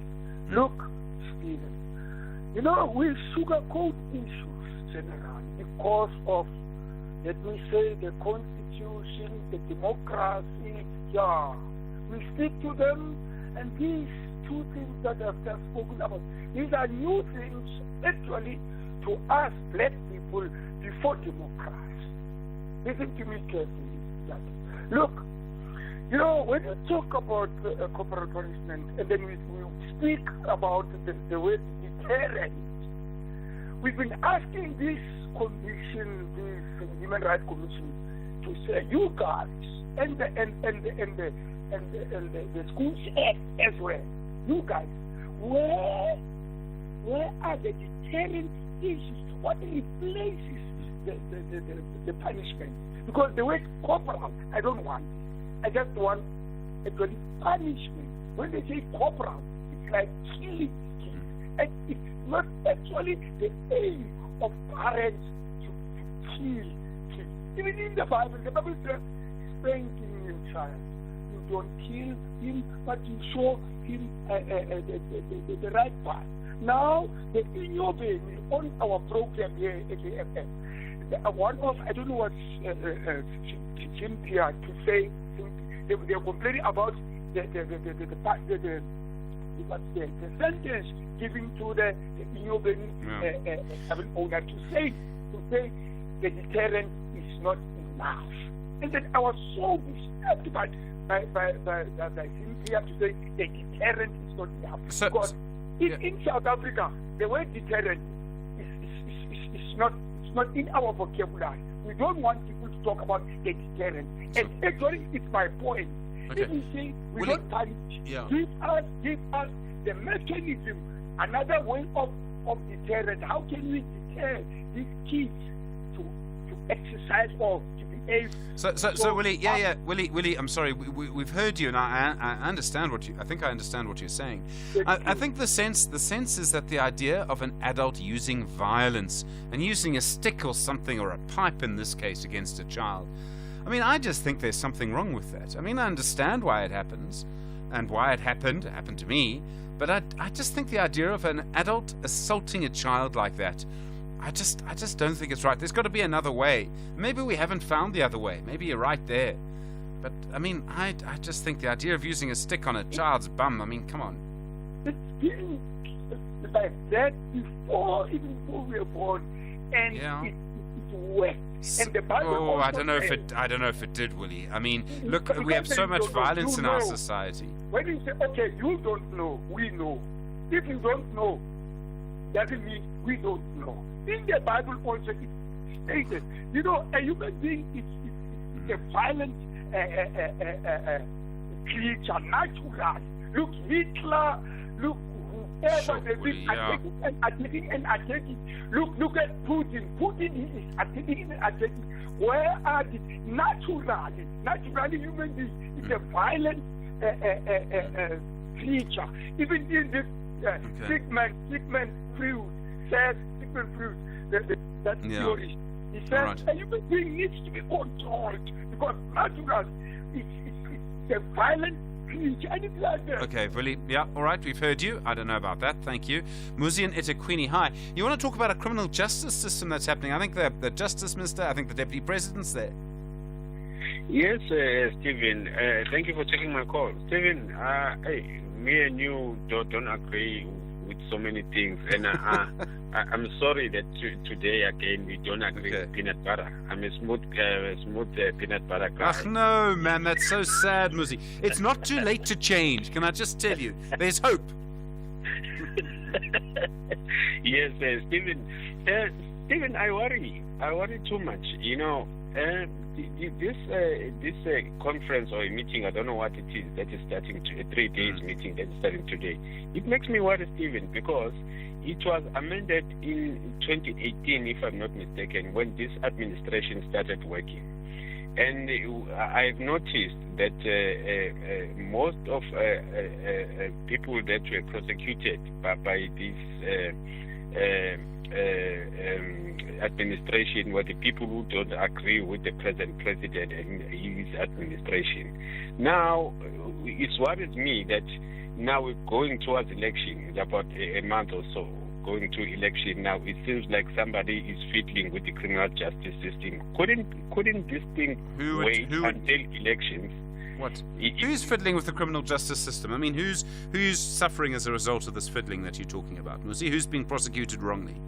No, I've seen most of people who don't agree with the current president, mostly black professionals, have been prosecuted. And it started during 2018. And now we are going towards election, and there's a fear of changing of administration. Now we see that now there's a quickly conference that is starting today to see or if it could be amended or something like that.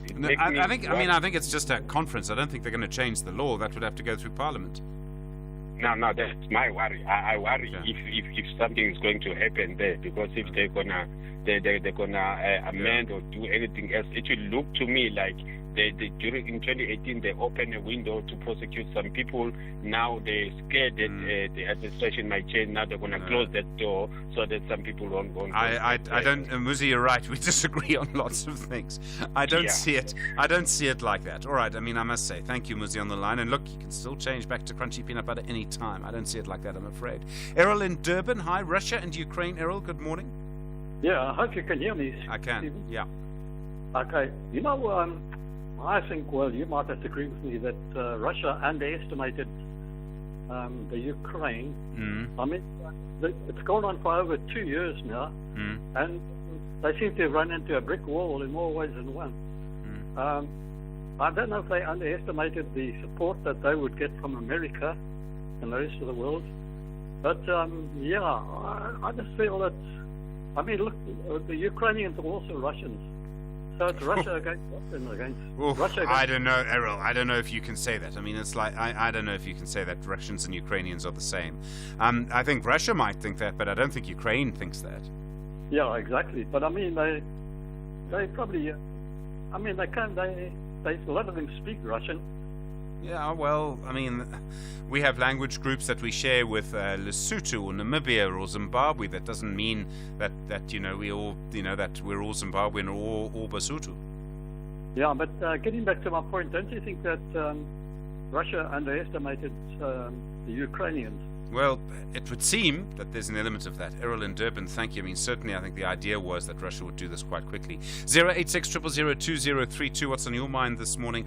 Mark, good morning, on the line from Durban. Corporal punishment? Yes, thanks, Stephen. I just wanted to say I went to school at St. Peter's in Joburg in the 1950s. Yeah. And, we had lots of corporal punishment, and I was on the headmaster's carpet many times and got whacked on the bum. And all I can say is that it did very little to me to change my behavior. Yeah. And when he actually sat down and spoke to me, man, oh man, that had an effect on me.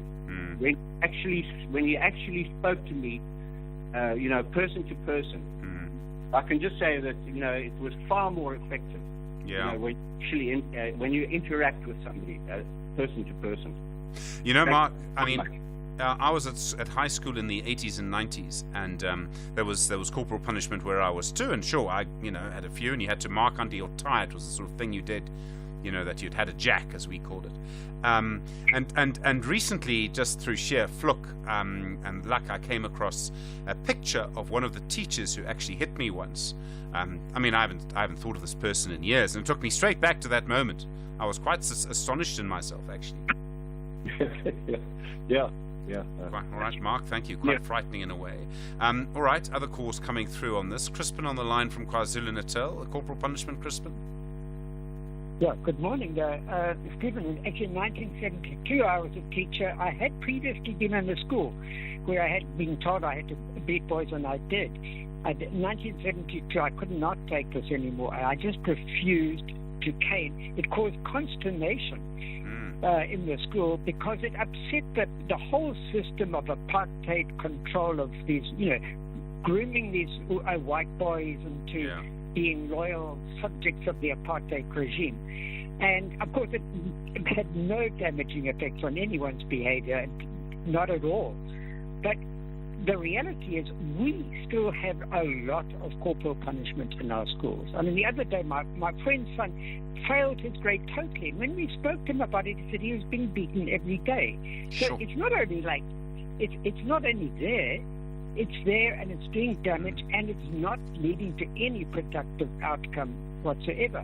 I mean, one reason for its persistence, I think, is that under apartheid, in the teacher training colleges for black students, those higher education students were being beaten. Sure. So it's adults. Part of the whole adults were being beaten in these training colleges. And people don't think about, well, where does this obsession with beating come from? Your one caller actually mentioned Hitler. You need to read the accounts of Hitler's own childhood. He was beaten. He was being beaten all of the time. It's not surprising that he ended up as a psychopathic wreck, which he was. So I think if we look at our society, if we look around the world, the societies that have the least violence have actually no corporal punishment. Yeah. We have this is a reflection of our violence. It is part of the cycle of violence, and it's extremely well documented. No, Crispin, I mean, I tend to agree. I must say I'm not a fan of corporal punishment at all. I don't use it at home and haven't for a long time. But yeah, no, I hear you. Thank you. Quite a story, actually. And I'd forgotten that. I know there was a time when I think the police, and I think this went back to the colonial police had a form of corporal punishment as well for young men, and I presume young black men. Crispin, thank you. Mike in KwaZulu-Natal, also on corporal punishment. Mike, where do you stand on this? Yes, I think there's been quite a misinterpretation of what actually happens in that process. I think the word corporal punishment has become so inflammatory that it deviates from the purpose. I think a word like corporal correction, because the intent is not to maim, to kill, or to decapitate the child. The intent of the act is to bring correction. I speak at the Department of Correction once a week here in KwaZulu-Natal, and that place is not called Department of Punishment. It's called Department of Correction. And we may look at it that these people are paying a price for what they did, they punish for what they did, but in reality, there is a positive way to look at this. It is corporal correction. And the second thing I like to just add there is that when the corporal punishment, so defined, was banned and it was not replaced with anything else. And so it's more like, we think this is wrong, we're going to ban it, but give us a few years, we'll come out with a replacement. And we already have the replacement in place, and that replacement is more violence in schools, more violent children. There is no way right now to begin to assess where things are now, what has been the difference from when this new law was instituted. I think there needs to be an assessment to assess whether we are going in the right direction by banning the corporal correction, which is what I call it. And I think anyone that looks at it, depending on which side of the coin you are looking at, the intent of a good parent is to bring correction, not to punish. So I think the usage of the word corporal punishment needs to be reassessed, because in my view, it is corporal correction. I'd never thought of it like that, Mike. I mean, you raise an interesting point. But just to be clear, so I don't misunderstand you, and I think the idea of calling it corporal correction maybe, that you're in favor of corporal correction. In other words, smacking a child, let me call it that. I'm really in favor of corporal correction, and it doesn't mean that every parent will jump to the stick immediately. Sure. There are many ways of correcting the child, and most of the time when corporal correction is administered, if it is administered correctly, not to maim, disable, or to abuse the child, it begins to come to a place where you don't even have to use that anymore, because the discipline has been instilled, and now you're using your voice onwards.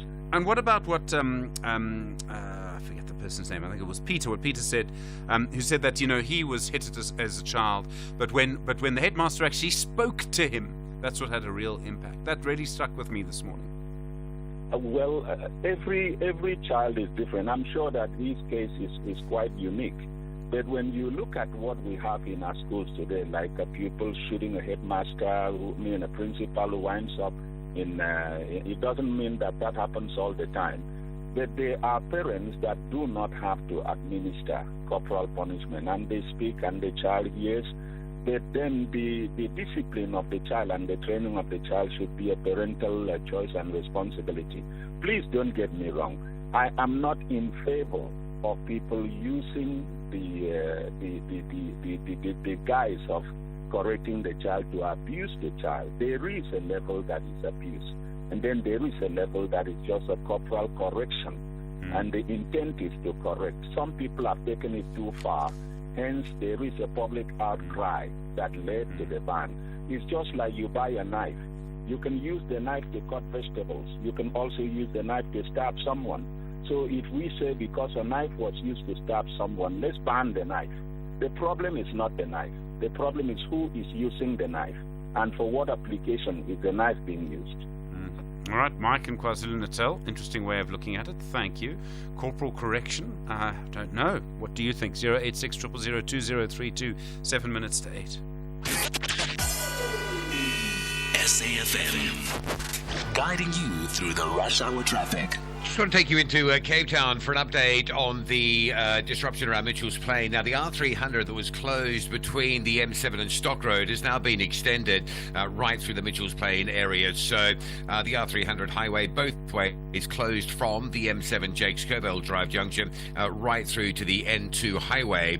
The N2 off-ramps onto the R300 into Mitchell's Plain are also closed. So that's forcing traffic to back through Khayelitsha on the N2 inbound and then a turn up onto the R300 north towards Delft. Motorists coming from Delft on the R300 all of a sudden realising they have to exit at the N2. You can't go through the N2 on the R300 into Mitchell's Plain. And then there's a lot of backlogging on local routes, particularly Highlands Drive, AZ Berman, as motorists scramble for alternative routes out of that Mitchell's Plain area. Just a heads up as well, Baden-Powell is closed at Monwabisi, so just on the western side of the Muway junction through the Monwabisi beach area. That's a full closure of Baden-Powell due to some thick sand. And just staying in Cape Town, if you're coming in from Kales River and you're driving through Delft, or you're on that detour away from the R300 and you're working onto Stellenbosch Arterial, there's a crash at Delft just by Symphony Way, so that's quite heavy coming through from the Blackheath side. Joburg this morning, collision on the N3 going north up by the Buccleuch interchange. So delays really, it's pretty sluggish all the way. You've got the queues from sort of Elands interchange up into Galuli's, which is daily, and then from Galuli's up through Edenvale, passing Alex and Limbro Park in towards Buccleuch. It's just slow all the way through this morning. Crossing to Durban, a breakdown on the N2 north at Kwamashu. That's causing a secondary queue. You sort of queue up through Spaghetti Junction into the roadworks, and then you queue from Queen Nandi Drive through towards the breakdown before Gateway. The M4 busy both ways, the Route First Highway in towards the Virginia Airport side, and the M7 again, heavy traffic from Queensborough down to the start of the roadworks at Bel Air Road. If you're bluff-bound, that queue is even worse than yesterday. And a reminder, nothing getting through between Dutwa and Butterworth on the N2. There's some protesting this morning. Maybe half a dozen, maybe more trucks have been used to block that section of the N2, avoid travel into that area until the scene is cleared and the area made safe. Rob Byrne, SAFM Traffic. For years, Outsurance has been saying they'll save you money on your car insurance, or you can ask for 500 Rand or 1,500 Rand cash if they don't. Here's Fundi, 46 from Brackenfell. I was not happy with what I was paying. I heard about the 500 Rand from Outsurance, but they give me lesser amount for my car. I'm paying 523 Rand on my 2013 Hyundai iX35. So here's how it works. SMS out to 30754. We'll give you a no-obligation car insurance quote. If the quote is less than you're currently paying, you'll end up saving money on your car insurance every month. And if it's more than you're currently paying, you can ask for 500 Rand. And if you've been with the same insurer and claim free for 3 years or more, tell us you want 1,500 Rand. Give Outsurance a call. It's a win-win. You can't lose. SMS out to 30754 now. That's out to 30754. Outsurance is a licensed insurer and FSP. T's, C's, and limits apply. Premiums are risk profile dependent and reviewed annually. Client comments do not constitute financial advice. Mzansi Africa.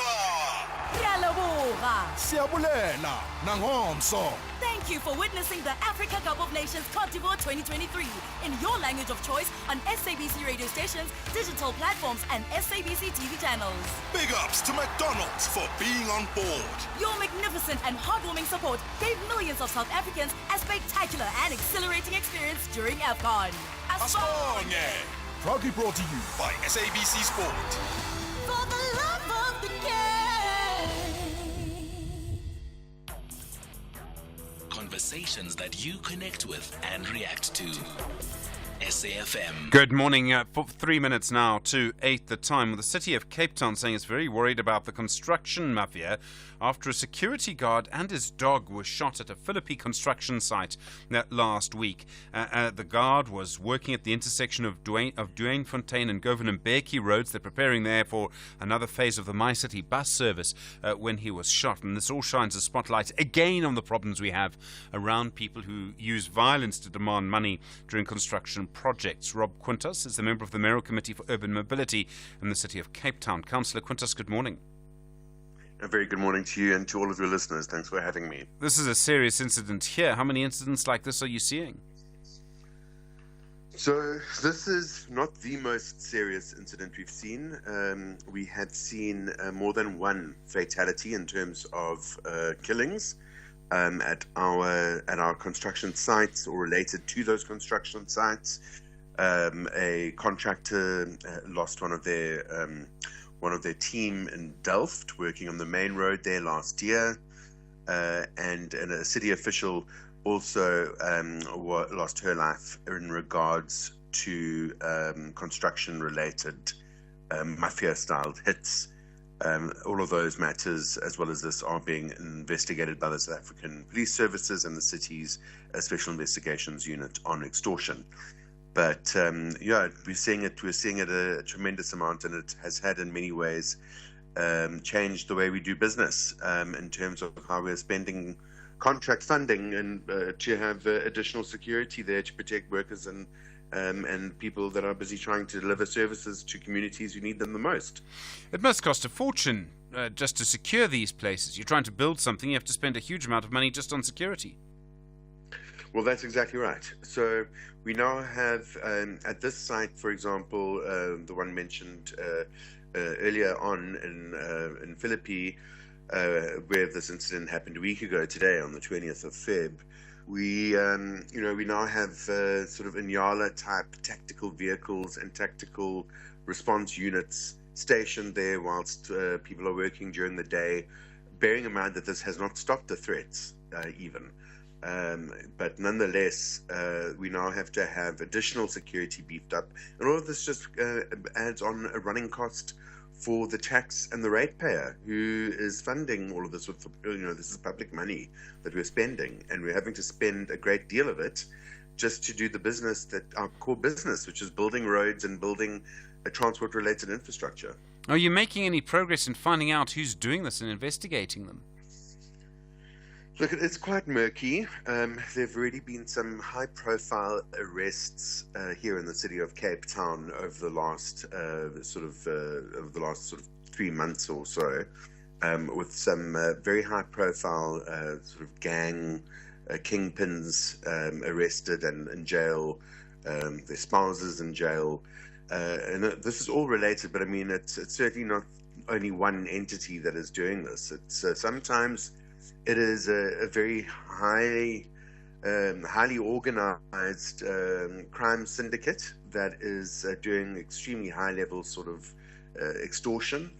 In other instances, it can literally be 2 or 3 community members in a small road who will refuse to allow contractors to work there unless they are incorporated into the sort of package of labor, or are given some kind of protection money, so it's called.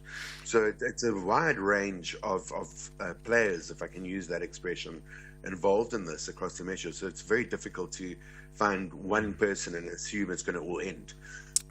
Councillor Quintus, thank you, member of the Mayoral Committee for Urban Mobility in the city of Cape Town. In a few moments, we'll talk more about the home in which Nelson Mandela used to live. You're with SFM leading the conversation, 8 o'clock. Independent and impartial. This is SAFM News. Thanks, Stephen. The top story is Sawa citizens given a week to inspect the voters' roll and reports of arrests in the AKA murder case. A very good morning to you.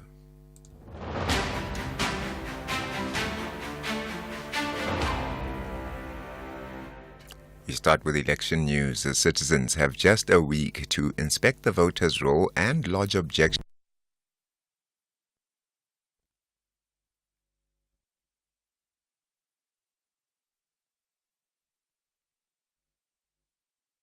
Eligible voters and those intending to contest the elections. IEC Chief Electoral Officer Simon Mabolo says the provisional voters' roll was published for inspection yesterday at all the Commission's offices, and objections must be received on or before the 4th of March for consideration, investigation and determination by the Commission by the 11th of March. He says such objections to the voters' roll are governed by the law.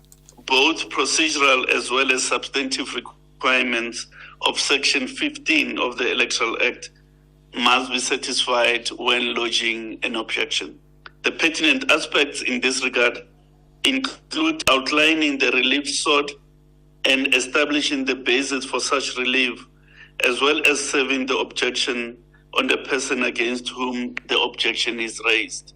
Following the determination of the voters' roll objections, the Chief Electoral Officer will certify the voters' roll on 12 March 2024.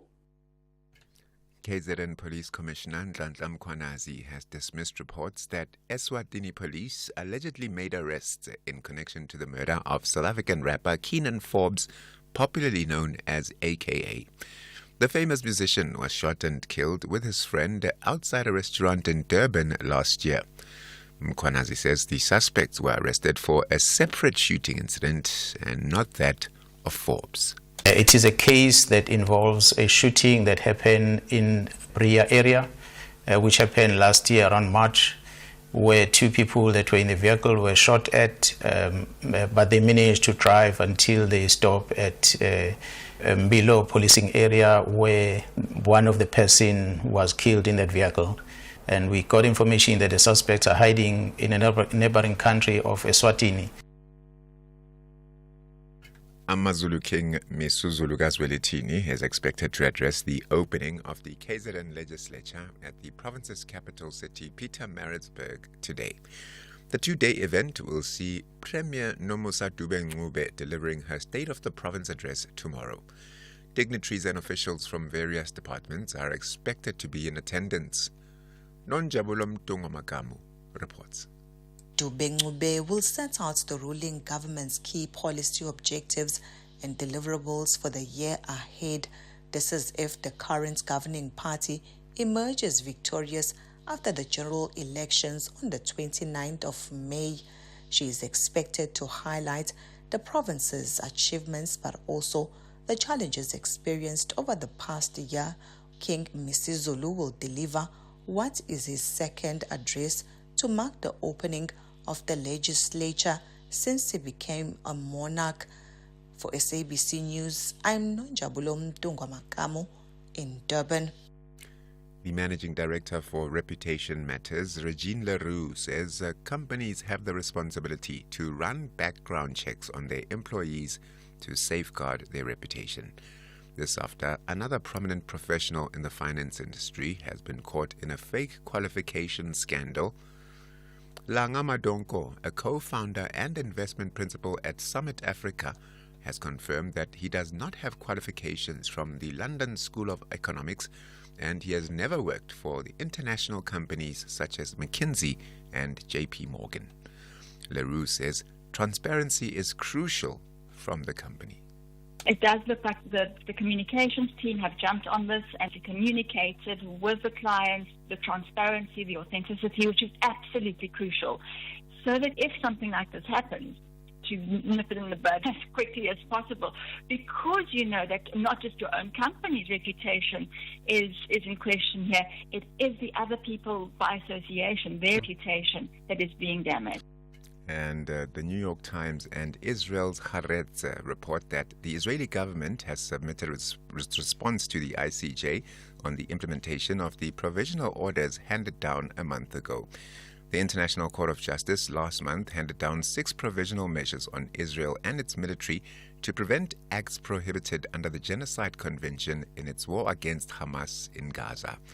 South Africa filed suit at the World Court late last year, accusing Israel of acts of genocide in the enclave. The top story at 8 o'clock, citizens have just a week to inspect the voters' roll and lodge objections as to the inclusion or exclusion of a voter on it. For SAFM News, Kemudupi Makhalemeli. A very good morning to you. In your SFM sports headlines, it's soccer action where Mamelodi Sundowns are looking to extend their unbeaten run to 40 matches as they take on AmaZulu tonight. And more soccer action, Banyana one step closer to Paris Olympics. We'll bring you the details just before 8:30. SAFM, guiding you through the rush hour traffic. Well, Pretoria's Eskia Pathlali Drive, worth a mention this morning. It is very heavy still from the Mopani Highway exit all the way down to about WFN Como into the CBD area of Pretoria. N3 North in Joburg, queuing from Edenvale up to a crash at the Beclu interchange. A very serious collision at Zinkwazi on the N2 around the Zinkwazi Bridge this morning. If you're driving from Richards Bay in towards Durban, expect some delays there. We've got a breakdown still with us on the N2 North in Durban at Gateway. That's a heavy backlog now beyond Queen Nandi Drive. M7 towards the Bluff from from Queensborough down to Bel Air Road, being held up by the Bel Air Road works. That's a heavy one. If you're Bluffbound, make sure you've got time to get through that backlog. And Cape Town, the R300, the closure is pretty extensive this morning from the N2 highway all the way through to the M7. The R300 is completely closed both ways through Mitchell's Plain. That's causing backlogs on the N2 inbound as motorists can't come off on the R300. They have to go through the Borges Quarry. It's causing a backlog on the R300 through the Delft area, and just a lot of congestion generally on routes around the Mitchell's Plain area. Rob Byrne, SAFM Traffic. SAFM Sunrise. A vivid start to your day.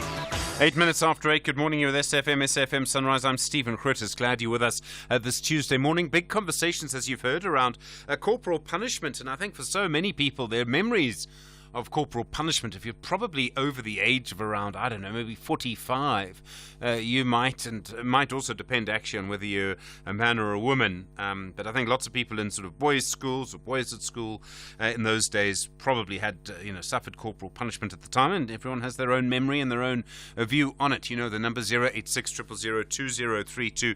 Conversation still around Judge Mandla Nkosi Mota, what he said to the lawyers in front of him. He said, "Why are you all white, basically? Please explain that to me." And there are conversations around that, I know. And I sort of wonder if anyone's going to take it further or not. It might be easier, actually better, if we have a conversation about it, but not a sort of legalistic interpretation. I know people have a right to go to the various bodies if they want to. I'm not going to stop anyone from doing that, but maybe better to have a conversation about it. We've been talking about peanut butter and the price of peanut butter. Let me explain. Is that the National Consumer Commission asking manufacturers to just have a quick look, and I suppose actually not a quick look at all, a deep look at the safety of their peanut butter. And that's after several brands had problems with this sort of mold. It's called alpha-toxin. Woolies with Woolworths with their peanut butter ice cream was the last one, the latest one that had to take it off the shelves. But what we're seeing, of course, is how the prices of things change. And we're going to be talking about exactly that from 8:30. Your media conversation is going to be around the way the Reserve Bank uses interest rates to target inflation and lowering the mandate of the Reserve Bank. In other words, trying to, instead of going for between 3 and 6%, trying to bring inflation down to, say, 3%. What difference would that make? Big difference over time, let me tell you. Lots to come. You with SAFM. It's 10 minutes after 8. Time.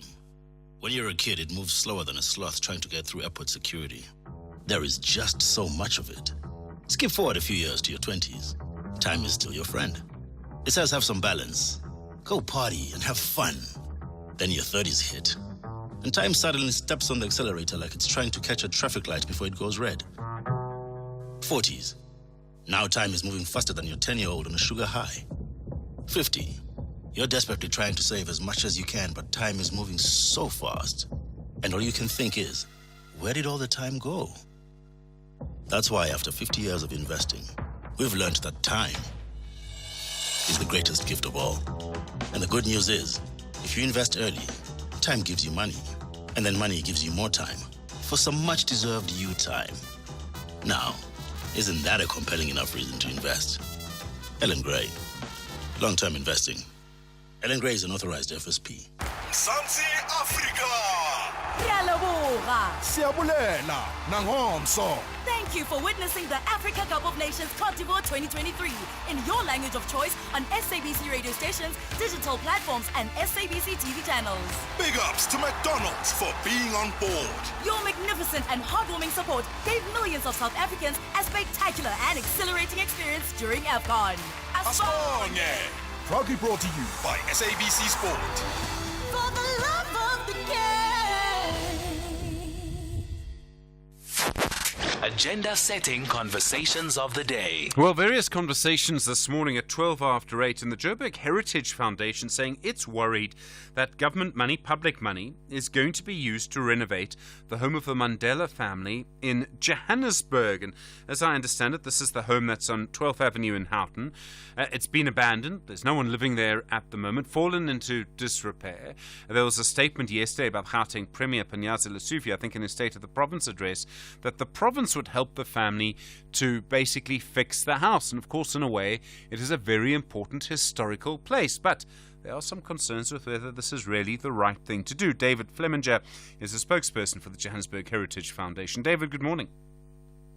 Good morning, Stephen. Thanks for having me. You're a little concerned about government money, public money being spent on this house. It is a historic site, obviously. What's your concern?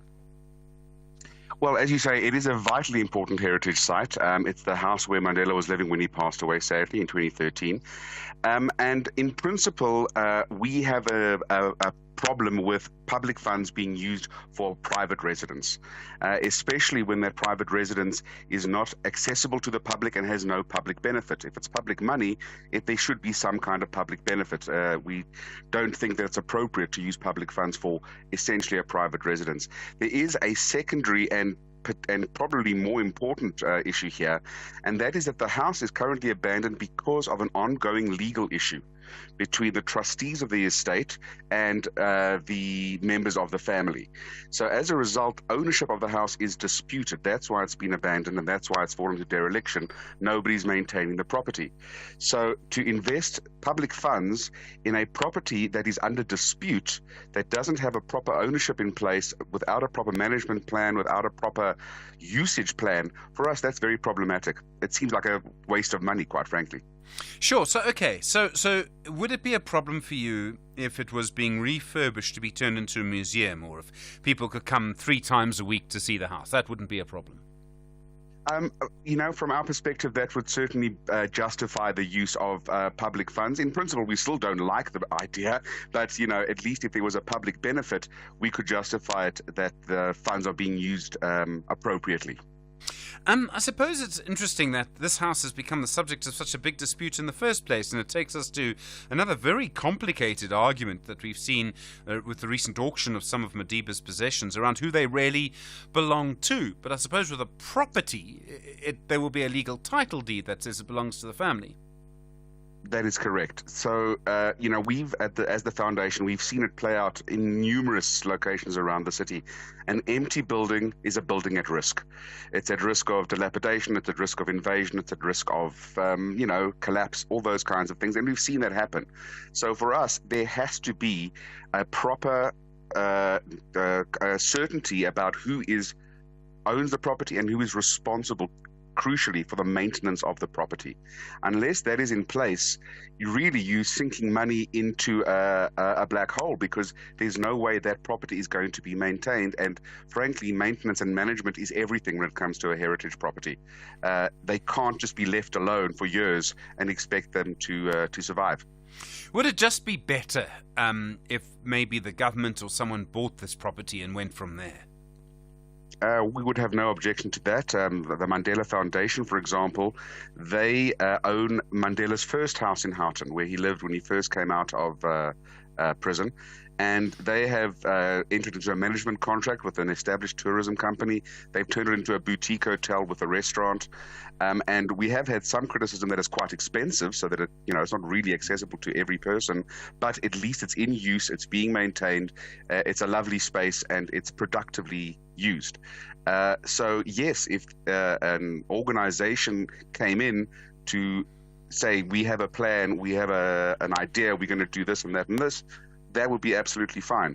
But that needs to be in place first before any public funds are invested into the property. Have issues like this happened often in Joburg before, where you've got a home, a private property that is owned by the family of someone who is very prominent, maybe played a historical role, and they've now passed away, and what happens next? And often it's tempting. I understand the temptation for a government to spend money on it. I get that. This has happened quite often. I think it's happened quite often anecdotally. I've heard stories about, that house that's fallen into rack and ruin, that's subject to an inheritance battle, or, they can't fix this property because there's a legal action against it. So anecdotally, I've certainly heard of it. This is the first time it's happened with a figure as prominent as Madiba. And as I said before, it certainly is a very important heritage home, and we are very upset that the house has been allowed to fall into this condition. I should also just say that there is huge potential for this property.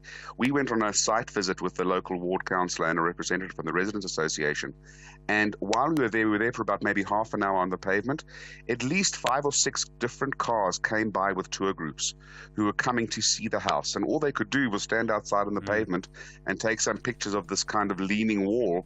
And we are missing a trick here. This could be a really important heritage and tourism site, and tourism drives heritage and vice versa. So that's a resource that the city should be embracing and using effectively, because it is a potentially valuable resource. David Flemminger, thank you, from the Johannesburg Heritage Foundation. Appreciate the time. 18 minutes after 8. At SFM Radio and at Stephen Grootes on Twitter. Well, we have Patrick from Pietermaritzburg and Patrick from Bethlehem, both on the question of corporal punishment. I think many things started in Bethlehem, so let's go there first. Patrick, hi. Corporal punishment, good morning. Hi, Steve. Good morning, and good morning to the listeners. Go for it, Patrick. Now, let me first give you the title that I have chosen because of how you conduct the show. Yeah? You are a diplomatic presenter. Wonderful, man.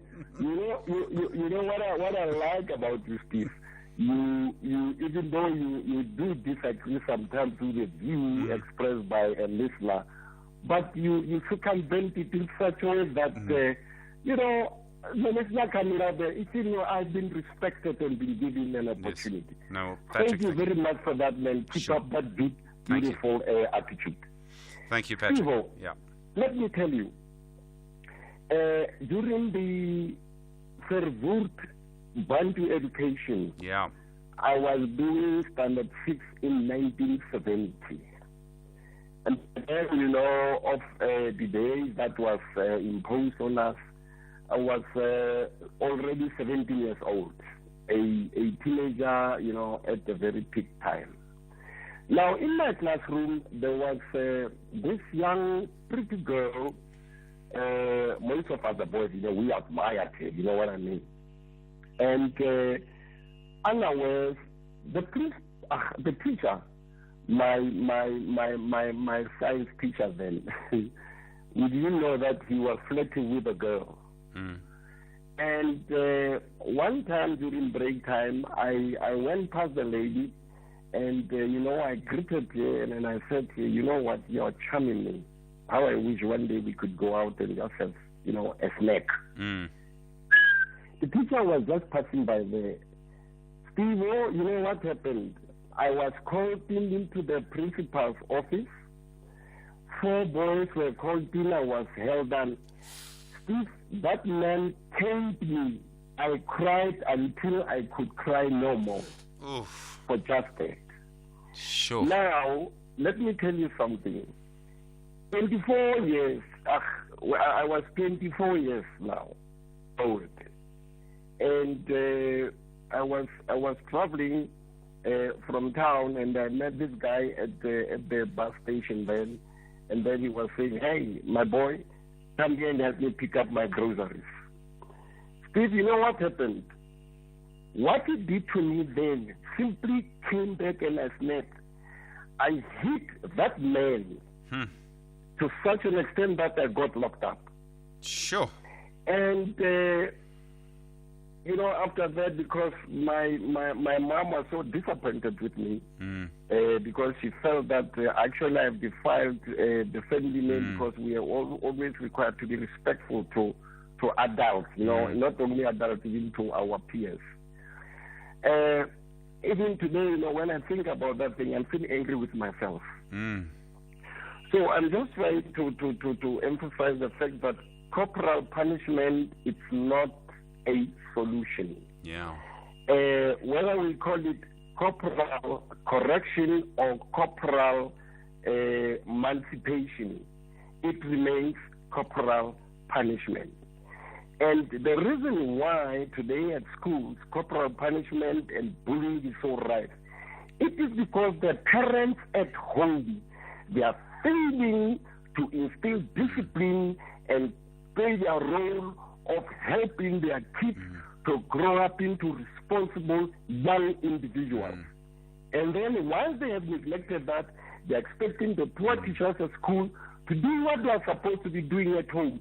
A teacher is supposed to teach my child, not to teach the child discipline and manners. So for me, a corporal punishment is a no. So, Patrick, just so that I understand, the person that you hit was the person who had hit you? It was my former teacher. Yeah. And but because by that time, when I think when he called me, he still considered me like that little boy that he was making to run helter and shelter whenever he wanted to. Sure. Because he still looked at me, as a pickaninny, and I was 24 years old, about to get married, and this thing simply it triggered that action, and then I said, here is now again this man, and that anger, even today I still regret what I did. I'm not proud of it, but I was put in that position because Steve, he beat me. It took me 3 days. I could not sit on my buttocks. Oh, and to be held I could down. not. I was bruised. I cried that day until I could cry no more. The man hit me with a cane. The principal came. They beat me. 2 strong guys. They hit me that way. And wow. Patrick. I'm not proud of what I did, but that's what corporal punishment or corporal correction does to young people. It's also Patrick, I think, and I'm listening to you. Actually, I have tears in my eyes because I can hear, and I kind of want to ask about your relationship with your mom and all of that. And I don't know if I should because it's your business, but it's also what violence does, isn't it? I mean, it's you hit someone, they hit you back, and I hear you judging yourself. And I also want to say, Patrick, I think you might be an older man than me, but I kind of want to say that, we're all human, we all, I can't say you did the right thing. You didn't, but we're human, aren't we? And isn't this the story of that? Isn't this the reminder of that violence that was inflicted on you, had these consequences? Wow, Patrick. Yes, because, Stephen, out of that, when I returned from school, Mom was so sad. She was so upset, but she became a mom to me. She started, nursing my buttocks. And then on the second day, the police came in and I got arrested. All right, I had a very strong mom because I was raised by a single parent. Yeah. She fought her way through, how difficult it was during that period for a black woman to be fighting for her right into the, and then she came out. And then, of course, thereafter, she took me out of that school. Yeah, good. She took me out of that school, and that was the time when I said to myself, well, my mom is an angel. Even today, I still love her, even though she has passed away. But corporal punishment, violence begets violence. It will correct nothing. There are so many ways of disciplining a child. I remember sometimes I used to refuse to go to church. You know why? Because we were Catholics then, and in Catholic you've got this thing of if you have committed a sin, you must go and tell it to the priest. Yes. So one time there was a boys' retreat, and then I wanted to ask a question that, why should I tell my sins to you as a priest, because you are also a sinner? Because the Lord Jesus Christ said I should come to him directly. And I was excommunicated from the church again because of that. And you know what Mom did? My mother then became so overprotective of me because she was saying, look, I think deep down in her heart she felt that now I was being abused, because I'll tell you what, what shall I say? I'm like a middle, I'm like a colored and what. Where I was living, even my siblings, they used to call me, a bushy. And when I was at school with other children, I used to call it a bushy. Why do you come to this school, and so on and so on. So I grew up in a very hostile environment. But thanks to God, I had a strong mama with a strong willpower who guided me through until I am today. Patrick, I just want to say that you're one of the bravest people I've ever heard talk on talk radio. Thank you for telling us your story. I know Thank it's... you very much, my diplomatic presenter. Thank you for the wonderful show. Thank you, Patrick. And Patrick, I'm glad. I think you found some peace. I hope you have. So thank you. I mean, we all have to look at what we did when we were young men or young people and think, sure, why did I do that? So Patrick, thank you. Indeed, Steve-O, indeed. Thank you very much. Patrick on the line from Bethlehem. Wow, what a story, Patrick. And I salute your bravery for telling us that story. Patrick on the line from Bethlehem. And a story, I think, that has resonance in so many directions about where we were in the past, what life was like, how violent it was, in institutions.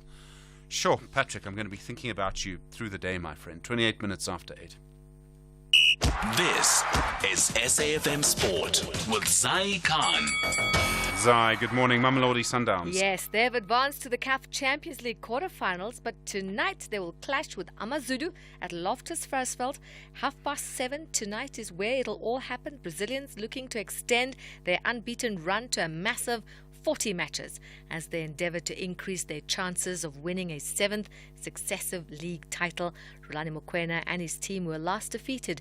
That was on the 2nd of September 2022 when they suffered a 2-1 loss to SuperSport United.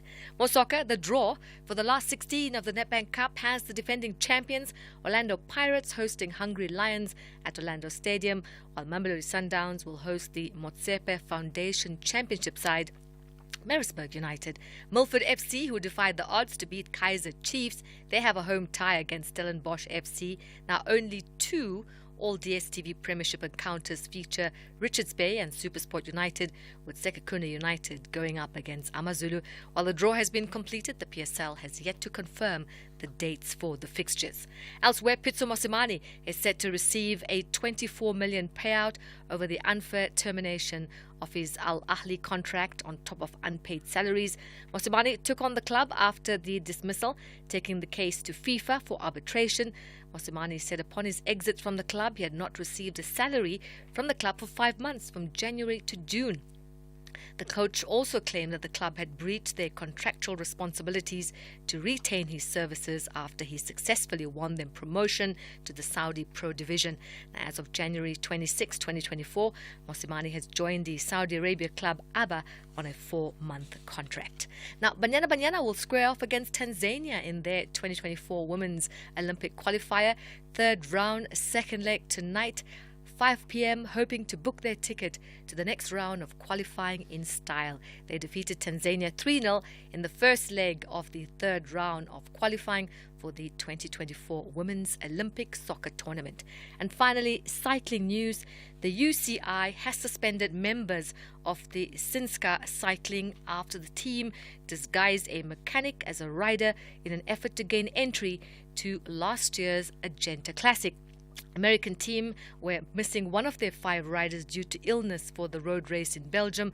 Mechanic Moira Barrett dressed as the 5th rider in a bid to avoid the team being disqualified from the July event. We'll leave it there for now. We'll have more sport on SAFM. The next bulletin around 12:30. I'm Zai Khan. Inflation and peanut butter. That's next with SAFM leading the conversation 8:30. A very good morning with the news headlines. Ke Modupi Makgadimele. The SADC Electoral Advisory Council has been assessing South Africa's political and security environment ahead of the country's elections in May. The city of Cape Town says the R300 highway has been closed due to service delivery protests near the N2. And French President Emmanuel Macron says European leaders gathered in Paris have agreed to increase funding for Ukraine in its war against Russia. And those are your headlines. A full news update at 9. SAFM, guiding you through the rush hour traffic.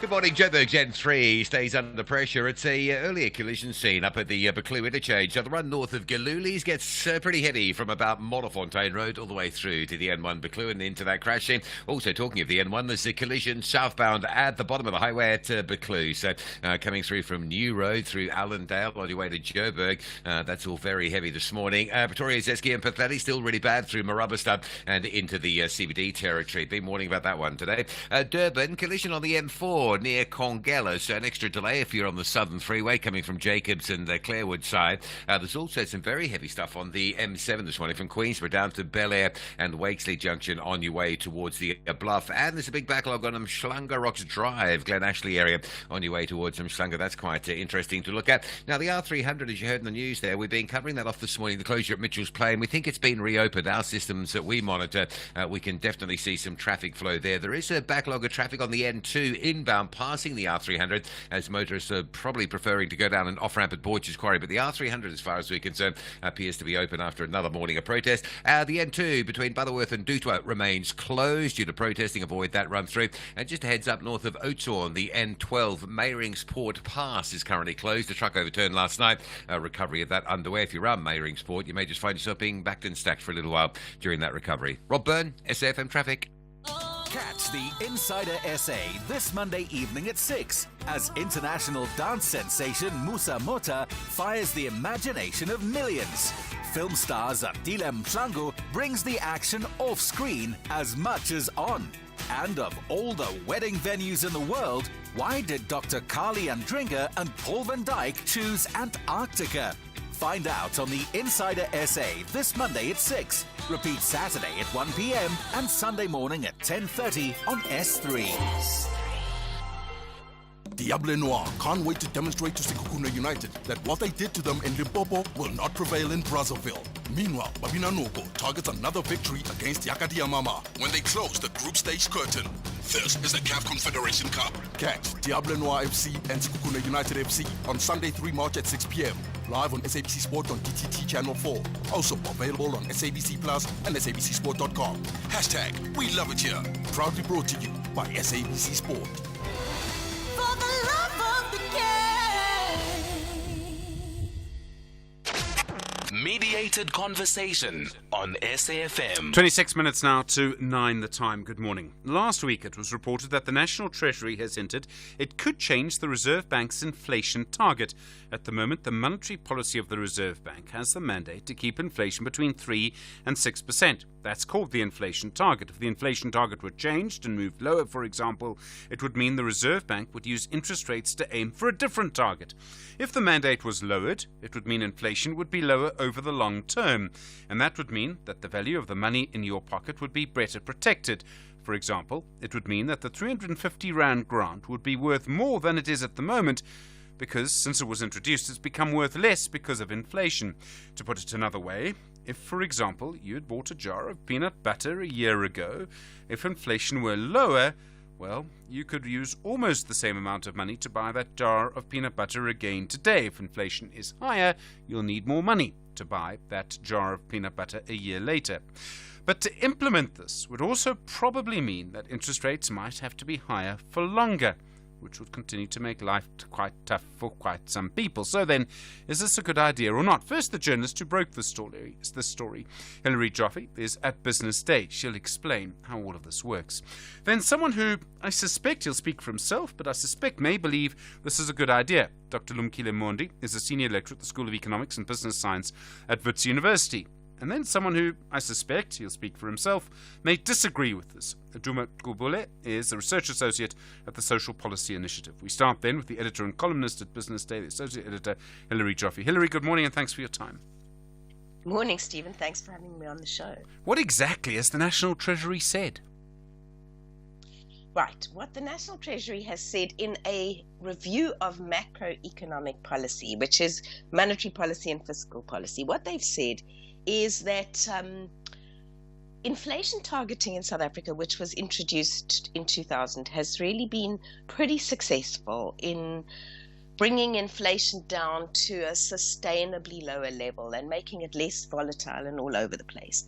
But we need to have a look at whether the target is still at an appropriate level and in an appropriate form, because the inflation differential from our peers and our trading partners is putting pressure on our exchange rate and making us less competitive, because other emerging markets and in fact advanced economies have lower targets and have more or less managed to keep inflation lower over the longer term than we have. So if you've got other countries with lower inflation rates than us, and we've got a higher inflation rate, it does tend to put pressure on the rand exchange rate, which in turn puts pressure on inflation, and it means that we are less competitive relative to those other countries. And the Treasury has flagged the idea that we should look at a different or essentially a lower target, and it is not a new idea. It is one that the Reserve Bank has been pushing for some time now. So when they hint in this direction, when the National Treasury hints, will it definitely happen, or are they just testing the waters a little bit? Managing inflation is all about managing expectations.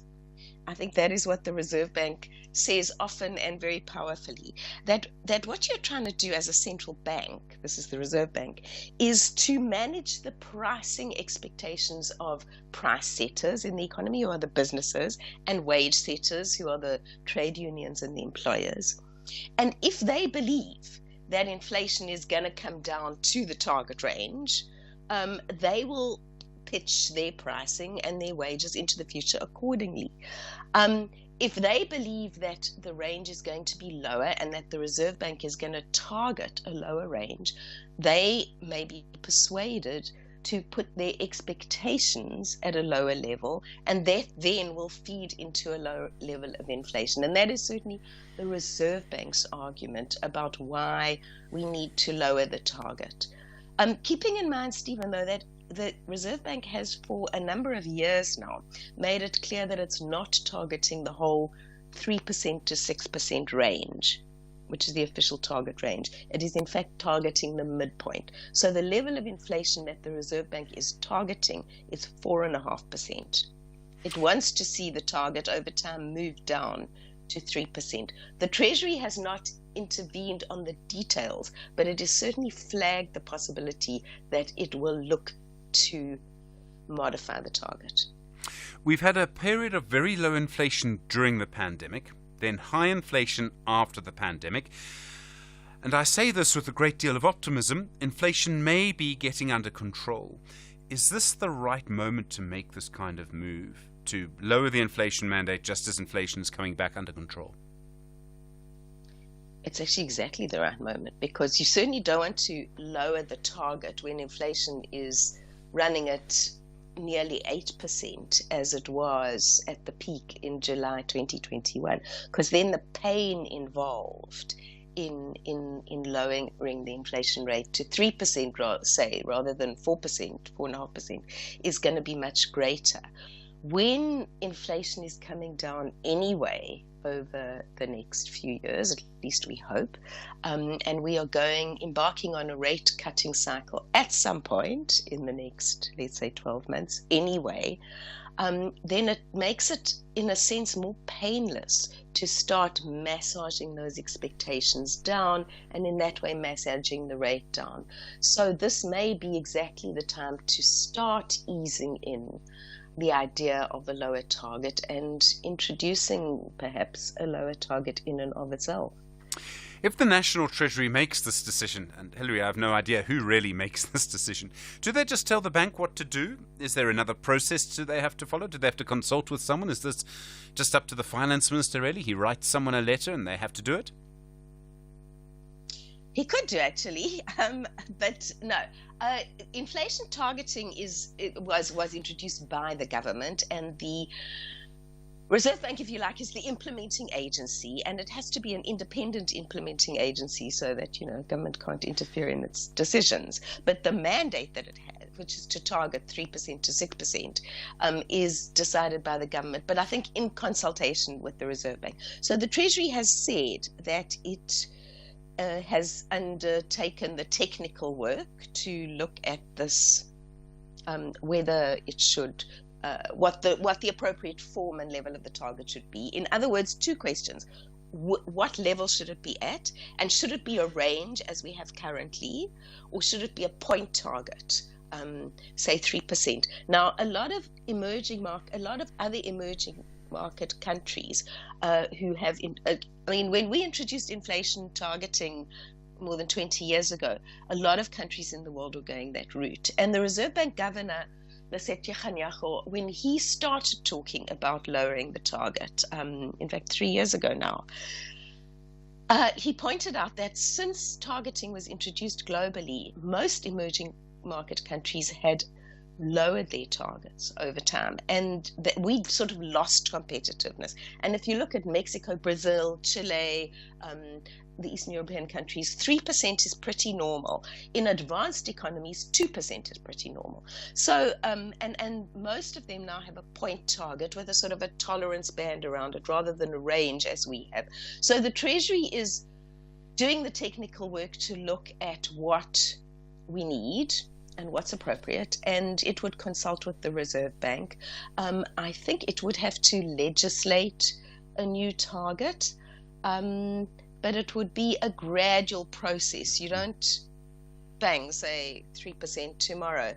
And I think what's one of the important comments that the Treasury has made, and the Reserve Bank has also made once or twice, is that one of the biggest problems to lowering inflation sustainably is government itself.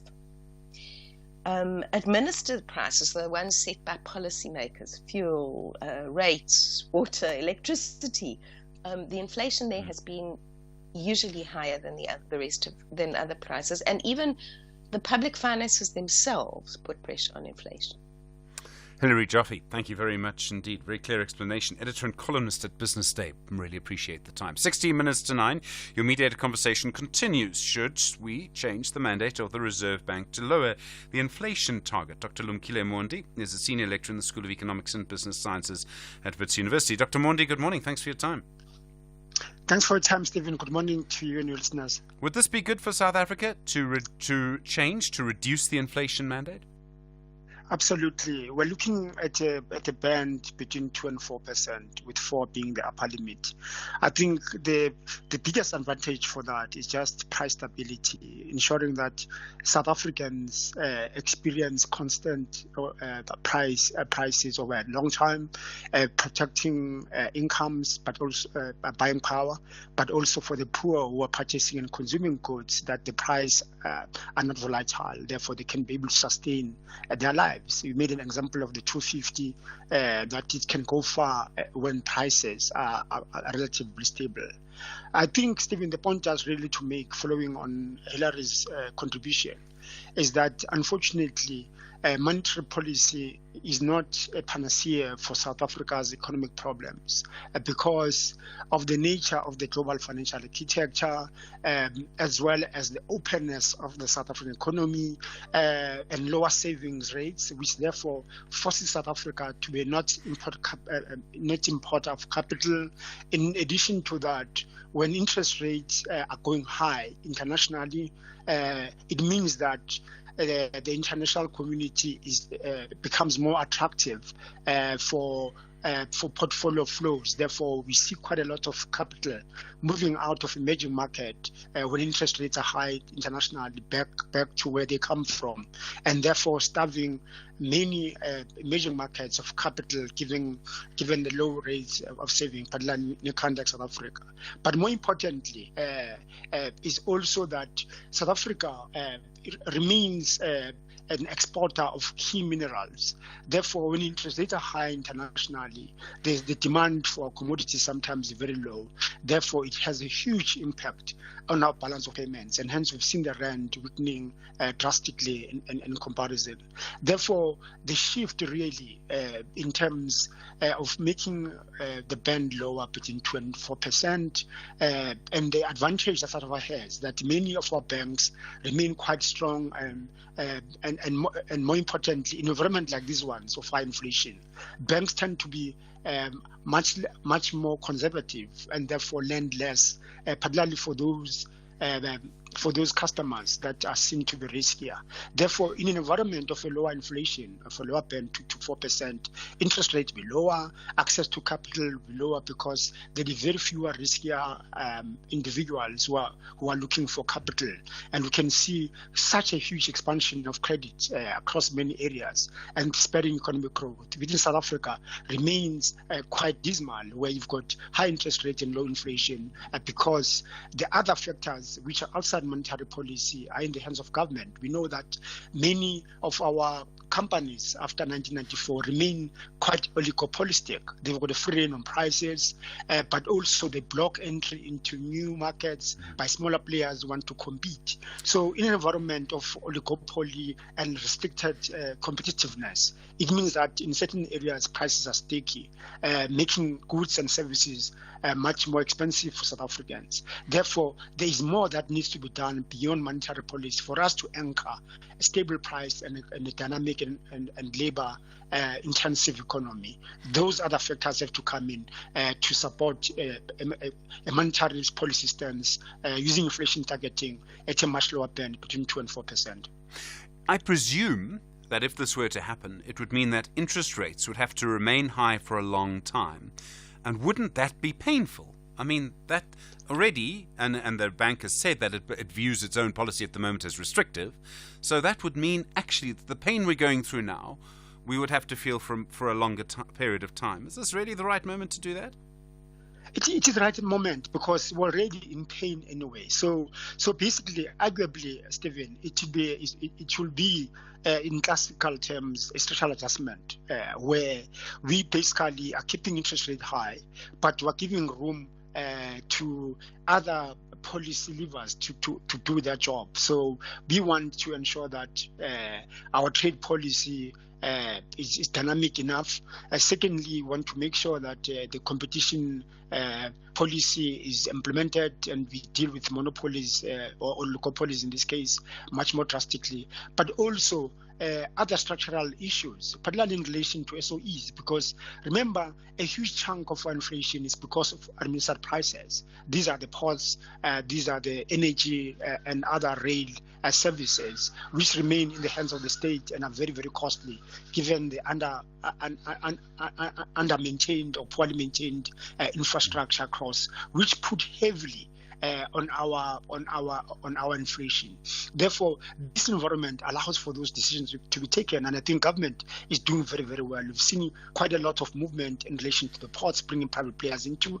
We're seeing more generation players coming into energy, and we want to see more on rail, because the idea is to really move away from administered prices, start having competitive prices. In doing so, you're going to lower, therefore, inflation, allowing the Reserve Bank to, with the Treasury to anchor inflation at a much lower band, and therefore create expectation that South Africa, our currency, our prices in general will remain stable for a long time. Therefore, if you invest here, you are assured that you will never lose money because of currency volatility. Dr. Lumkile Mondi, thank you. Senior Lecturer at the School of Economics and Business Science at WITS. In a moment, the Research Associate at the Social Policy Initiative, Duma Qubule. You were there, SAFM, 10 minutes to 9. SAFM, guiding you through the rush hour traffic.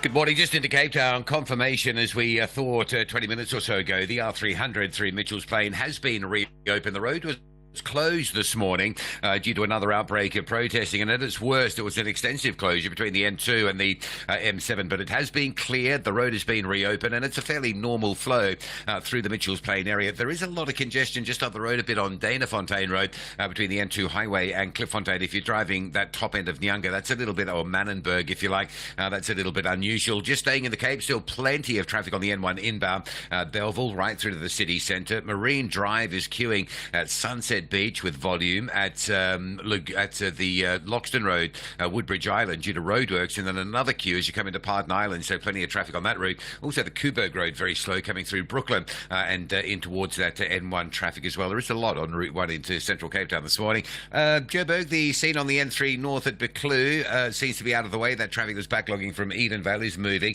There is a crash at Midrand at Buccleuch interchange. Traffic coming through from Pretoria is very heavy this morning. You've got the usual queue to Olifantsfontein lane, which is pressure of traffic, and then slightly thereafter, you'll hit a queue through New Road all the way down into Buccleuch to change. Durban, the M7 towards the Bluff stays very heavy from Queensborough down to Bel Air Road. A crash at Umbilo causing delays on the Southern Freeway, making your way into Durban, and confirmation from truckers out in the Eastern Cape that the N2 remains closed. Nothing getting through at a protest zone just north of Butterworth. That's the Butterworth-Adutwa section that is currently blocked and probably will be for some time today. Rob Byrne, SAFM Traffic. The Portfolio Committee on Public Works and Roads Community Safety and Transport Management will conduct a public hearing on Marine Pollution Amendment Bill and Transport Appeal Tribunal Amendment Bill on the 29th of February 2024 at Madiboho Community Hall in Madiboho, Naka Mudirimulema District, Chin Community Hall Extension 4 in Vennesdorp, Dr. Kenneth Kaunda, Hamariba Tribal Hall in Morukwenya, Dr. Ruthus Homosi Mumpati, Letlabile Community Hall in Letlabile, Buchanala District. All hearing starts at 10 in the morning. Mediated conversation on SAFM. 7 minutes to 9 the time. Continuing mediated conversation this morning. Should the National Treasury ask the Reserve Bank to lower the inflation mandate? In other words, instead of being from, say, 3 to 6%, should it be from perhaps to 4%? Duma Qubole is a research associate at the Social Policy Initiative. Duma, good morning. Stephen, how are you? Yes. I'm well. I hope I didn't misquote you earlier when I suggested you may be against this idea. Do you believe that we should not change the mandate to aim for lower inflation? First of all, Stephen, I just want to say, like, I was boiling when I was listening to Dr. Mondi speaking, and Hillary, my fellow columnist at the Business Day, is that, this discussion is far away from the lived reality of ordinary South Africans. What is the number one priority of all South Africans right now? It is this unemployment crisis. So I reject the premise that the starting point of everything is this technical arguments about whether we should move this band up or down. I think that what we should say, we had the National Development Plan that has a target of 5.4% GDP growth until 2030 and the creation of 11 million jobs. But nobody was responsible for achieving their targets. So as we speak now, nobody is responsible for solving the number one biggest problem in South Africa today, which is the unemployment crisis. 11.7 million unemployed people and more than 700,000 people entering the labor market every year. So the central bank can't be independent of national goals. And the National Treasury can't be independent of national goals. National Treasury only cares about debt. The central bank only cares about inflation. So that we have to tip that thing, change the whole macroeconomic framework, which has dismally failed over the past 30 years of ANC misrule. We have to change it. We can't keep doing the same thing over and over again and expecting a different result. So I'm saying when it comes to monetary policy, we need a developmental central bank which will target GDP growth, employment, and inflation. And I just want to say, firstly, there's no evidence, what Hillary was saying, that inflation targeting has been successful. I just had a quick look up at the history numbers. Inflation targeting was introduced in 2000. The inflation rate was 5.3%. Now it is 5.3%. So a lot of people said,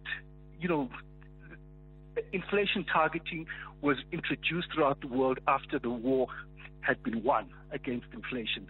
So there is no evidence that it has succeeded. It has kept interest rates too high. During the first period under Gear, we had an average, 1996 to 2002, we had an average interest rate of 17.7%. It came down to about 13% after that.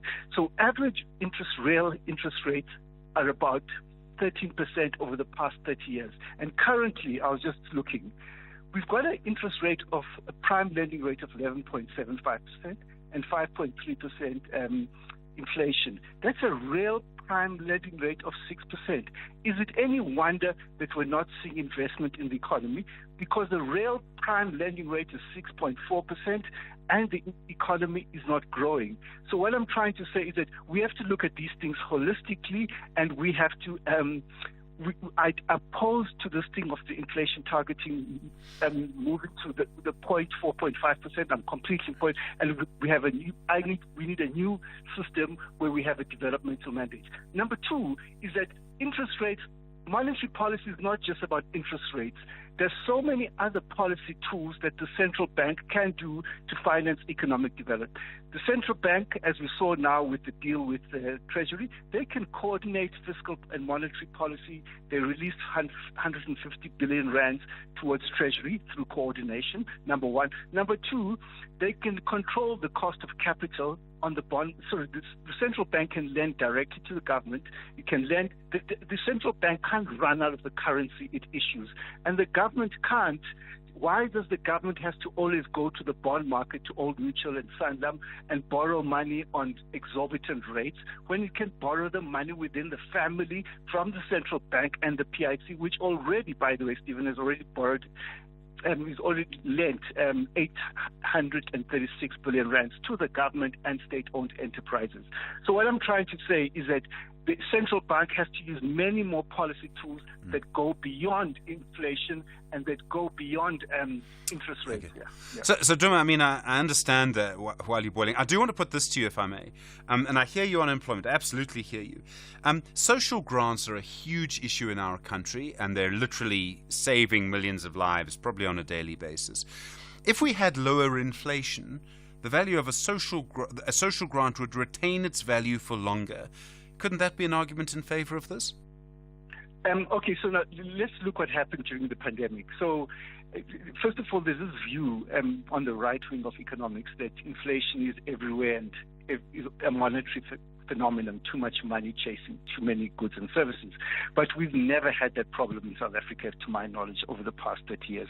As people are correctly saying, we have administered prices, we have supply-side shocks, we have food. So what has happened during the pandemic? They increased interest rates for no reason due to supply-side shocks. So the interest rates couldn't have brought down the price of oil, and interest rates couldn't have brought down the price of food. So interest rates were made too high than they should have been, and now inflation is coming down of itself without anything to do with monetary policy settings. Now, on the grants, as you know, I'm a supporter of the basic income grant. I'm part of the campaign for a basic income grant. So I just want to say we should blame the government, which hasn't adjusted this 350 rand for inflation, because if it was adjusted for inflation, I saw one calculation, it would have been much higher than it is. I think 440 rand.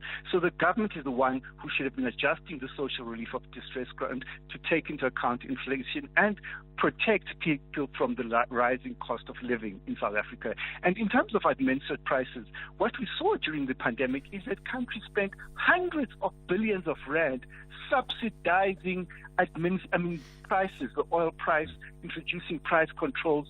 So we should be doing direct measures to address these whole issues of the administered prices. I don't see why. We saw the issue of the fuel levy. It can be brought down to be able to bring down the cost. We can subsidize taxis to be able for them to absorb the cost. We should actually be having a whole restructuring of the taxi industry. And I really oppose to what Lumkile was saying, that privatization is a solution to administered prices. That is crazy. It's absolutely crazy. I have to have coffee with him soon. Yeah. Well, I was going to say, I don't think this is going to be the last conversation between the two of you on this. Duma Kubule, I'm afraid we do have to leave it there. Thank you. Research Associate at the Social Policy Initiative, bringing an end to that conversation. Should we reduce the mandate of the Reserve Bank? In other words, try and reduce the inflation mandate to reduce the targets from 3 to 5, from where it is now, from 3 to 6% to below that level. Duma Kubule is a Research Associate at the Social Policy Initiative. Dr. Lumkile Mondi is a Senior Lecturer at the School of Economics and Business Science, and Hilary Jaffe starting us off today. Thank you. Editor and columnist at Business Day. We will see you tomorrow. On that note, thank you from Mdu, Stanza, Melissa, Zoe, and myself. Look after yourself. You're SFM leading the conversation. It's 9 o'clock. Independent and impartial. This is SAFM News. Thank you very much, Stephen. The top stories: Asawa SADC assesses SA's readiness for the polls and the EU to increase funding for Ukraine. A very good morning to you.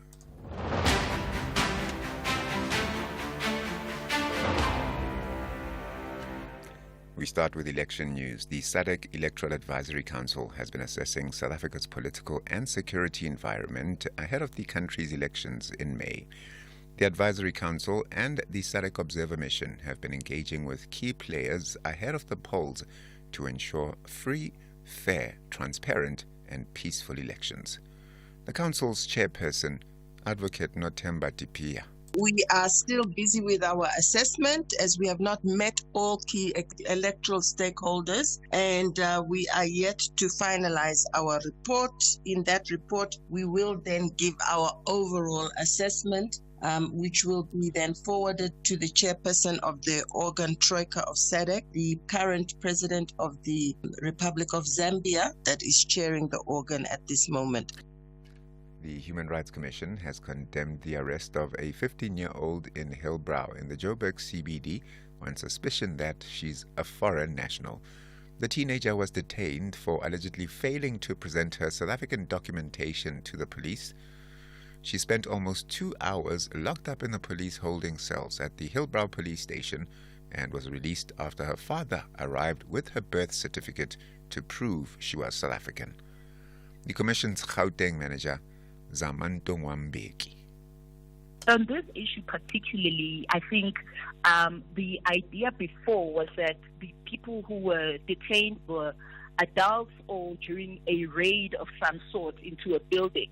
But now you are finding a situation where a minor, a person walking down the street, to the extent of detention, and you ask the right question, does it mean minors must carry birth certificates?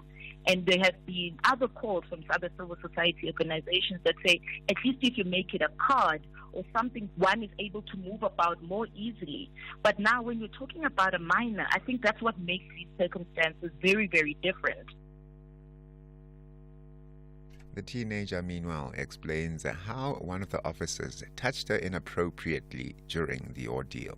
A group of women surrounded me and stopped me, and one of them was searching me at that time. They were talking while searching. Then she touches my private areas. That's when I stopped her from searching me. She then continued to search me, and she told me, you don't have the right to ask any questions, you don't have the right to say anything, because we are asking you questions and you don't have to ask any questions. She then continued to search me, and she grabbed my private areas, saying I can touch you wherever I want to. She then grabbed me and said I had an attitude. That's why she wanna put me in jail. The Commission of Inquiry into the Usindiso building fire has heard that the firefighters had a hard time extinguishing the blaze as the residents used water and pipes from the fire hydrant for domestic use after water to the building was cut off due to non-payment.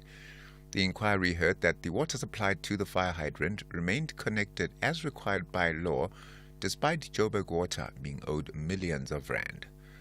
The fire claimed the lives of 77 people in Joburg last year. Here's Joburg Water's Pindiles Khosana. The water mains that supplies water for domestic usage are different to those that are used for fire extinguishing hosepipe mains. And therefore, by law, we are not permitted as Joburg Water to disconnect or restrict supply of water from the hosepipe mains. And so we do not disconnect water from the hosepipe mains. And French President Emmanuel Macron says European leaders gathered in Paris have agreed to increase funding for Ukraine in its war against Russia. He described a Russian defeat as vital for peace and stability in Europe. Macron says that the heads of state had agreed that they needed to do whatever was necessary for as long as necessary to support Kiev. Speaking through an interpreter, he said that the meeting had not ruled out the possibility of sending Western troops to the conflict. There is no agreement this evening to send officially troops into the ground, but we cannot exclude anything. We will do everything we can to prevent Russia from winning this war. And I say this with determination, but also with a collective humility. The top story at 9 o'clock, the SADC Electoral Advisory Council has been assessing South Africa's political and security environment ahead of the country's elections in May. For SAFM News, ke Modupi Makgalemele. #SFM Talking Point. The Northwest Provincial Legislature's Portfolio Committee on Economic Development, Environment, Tourism, Agriculture and Rural Development will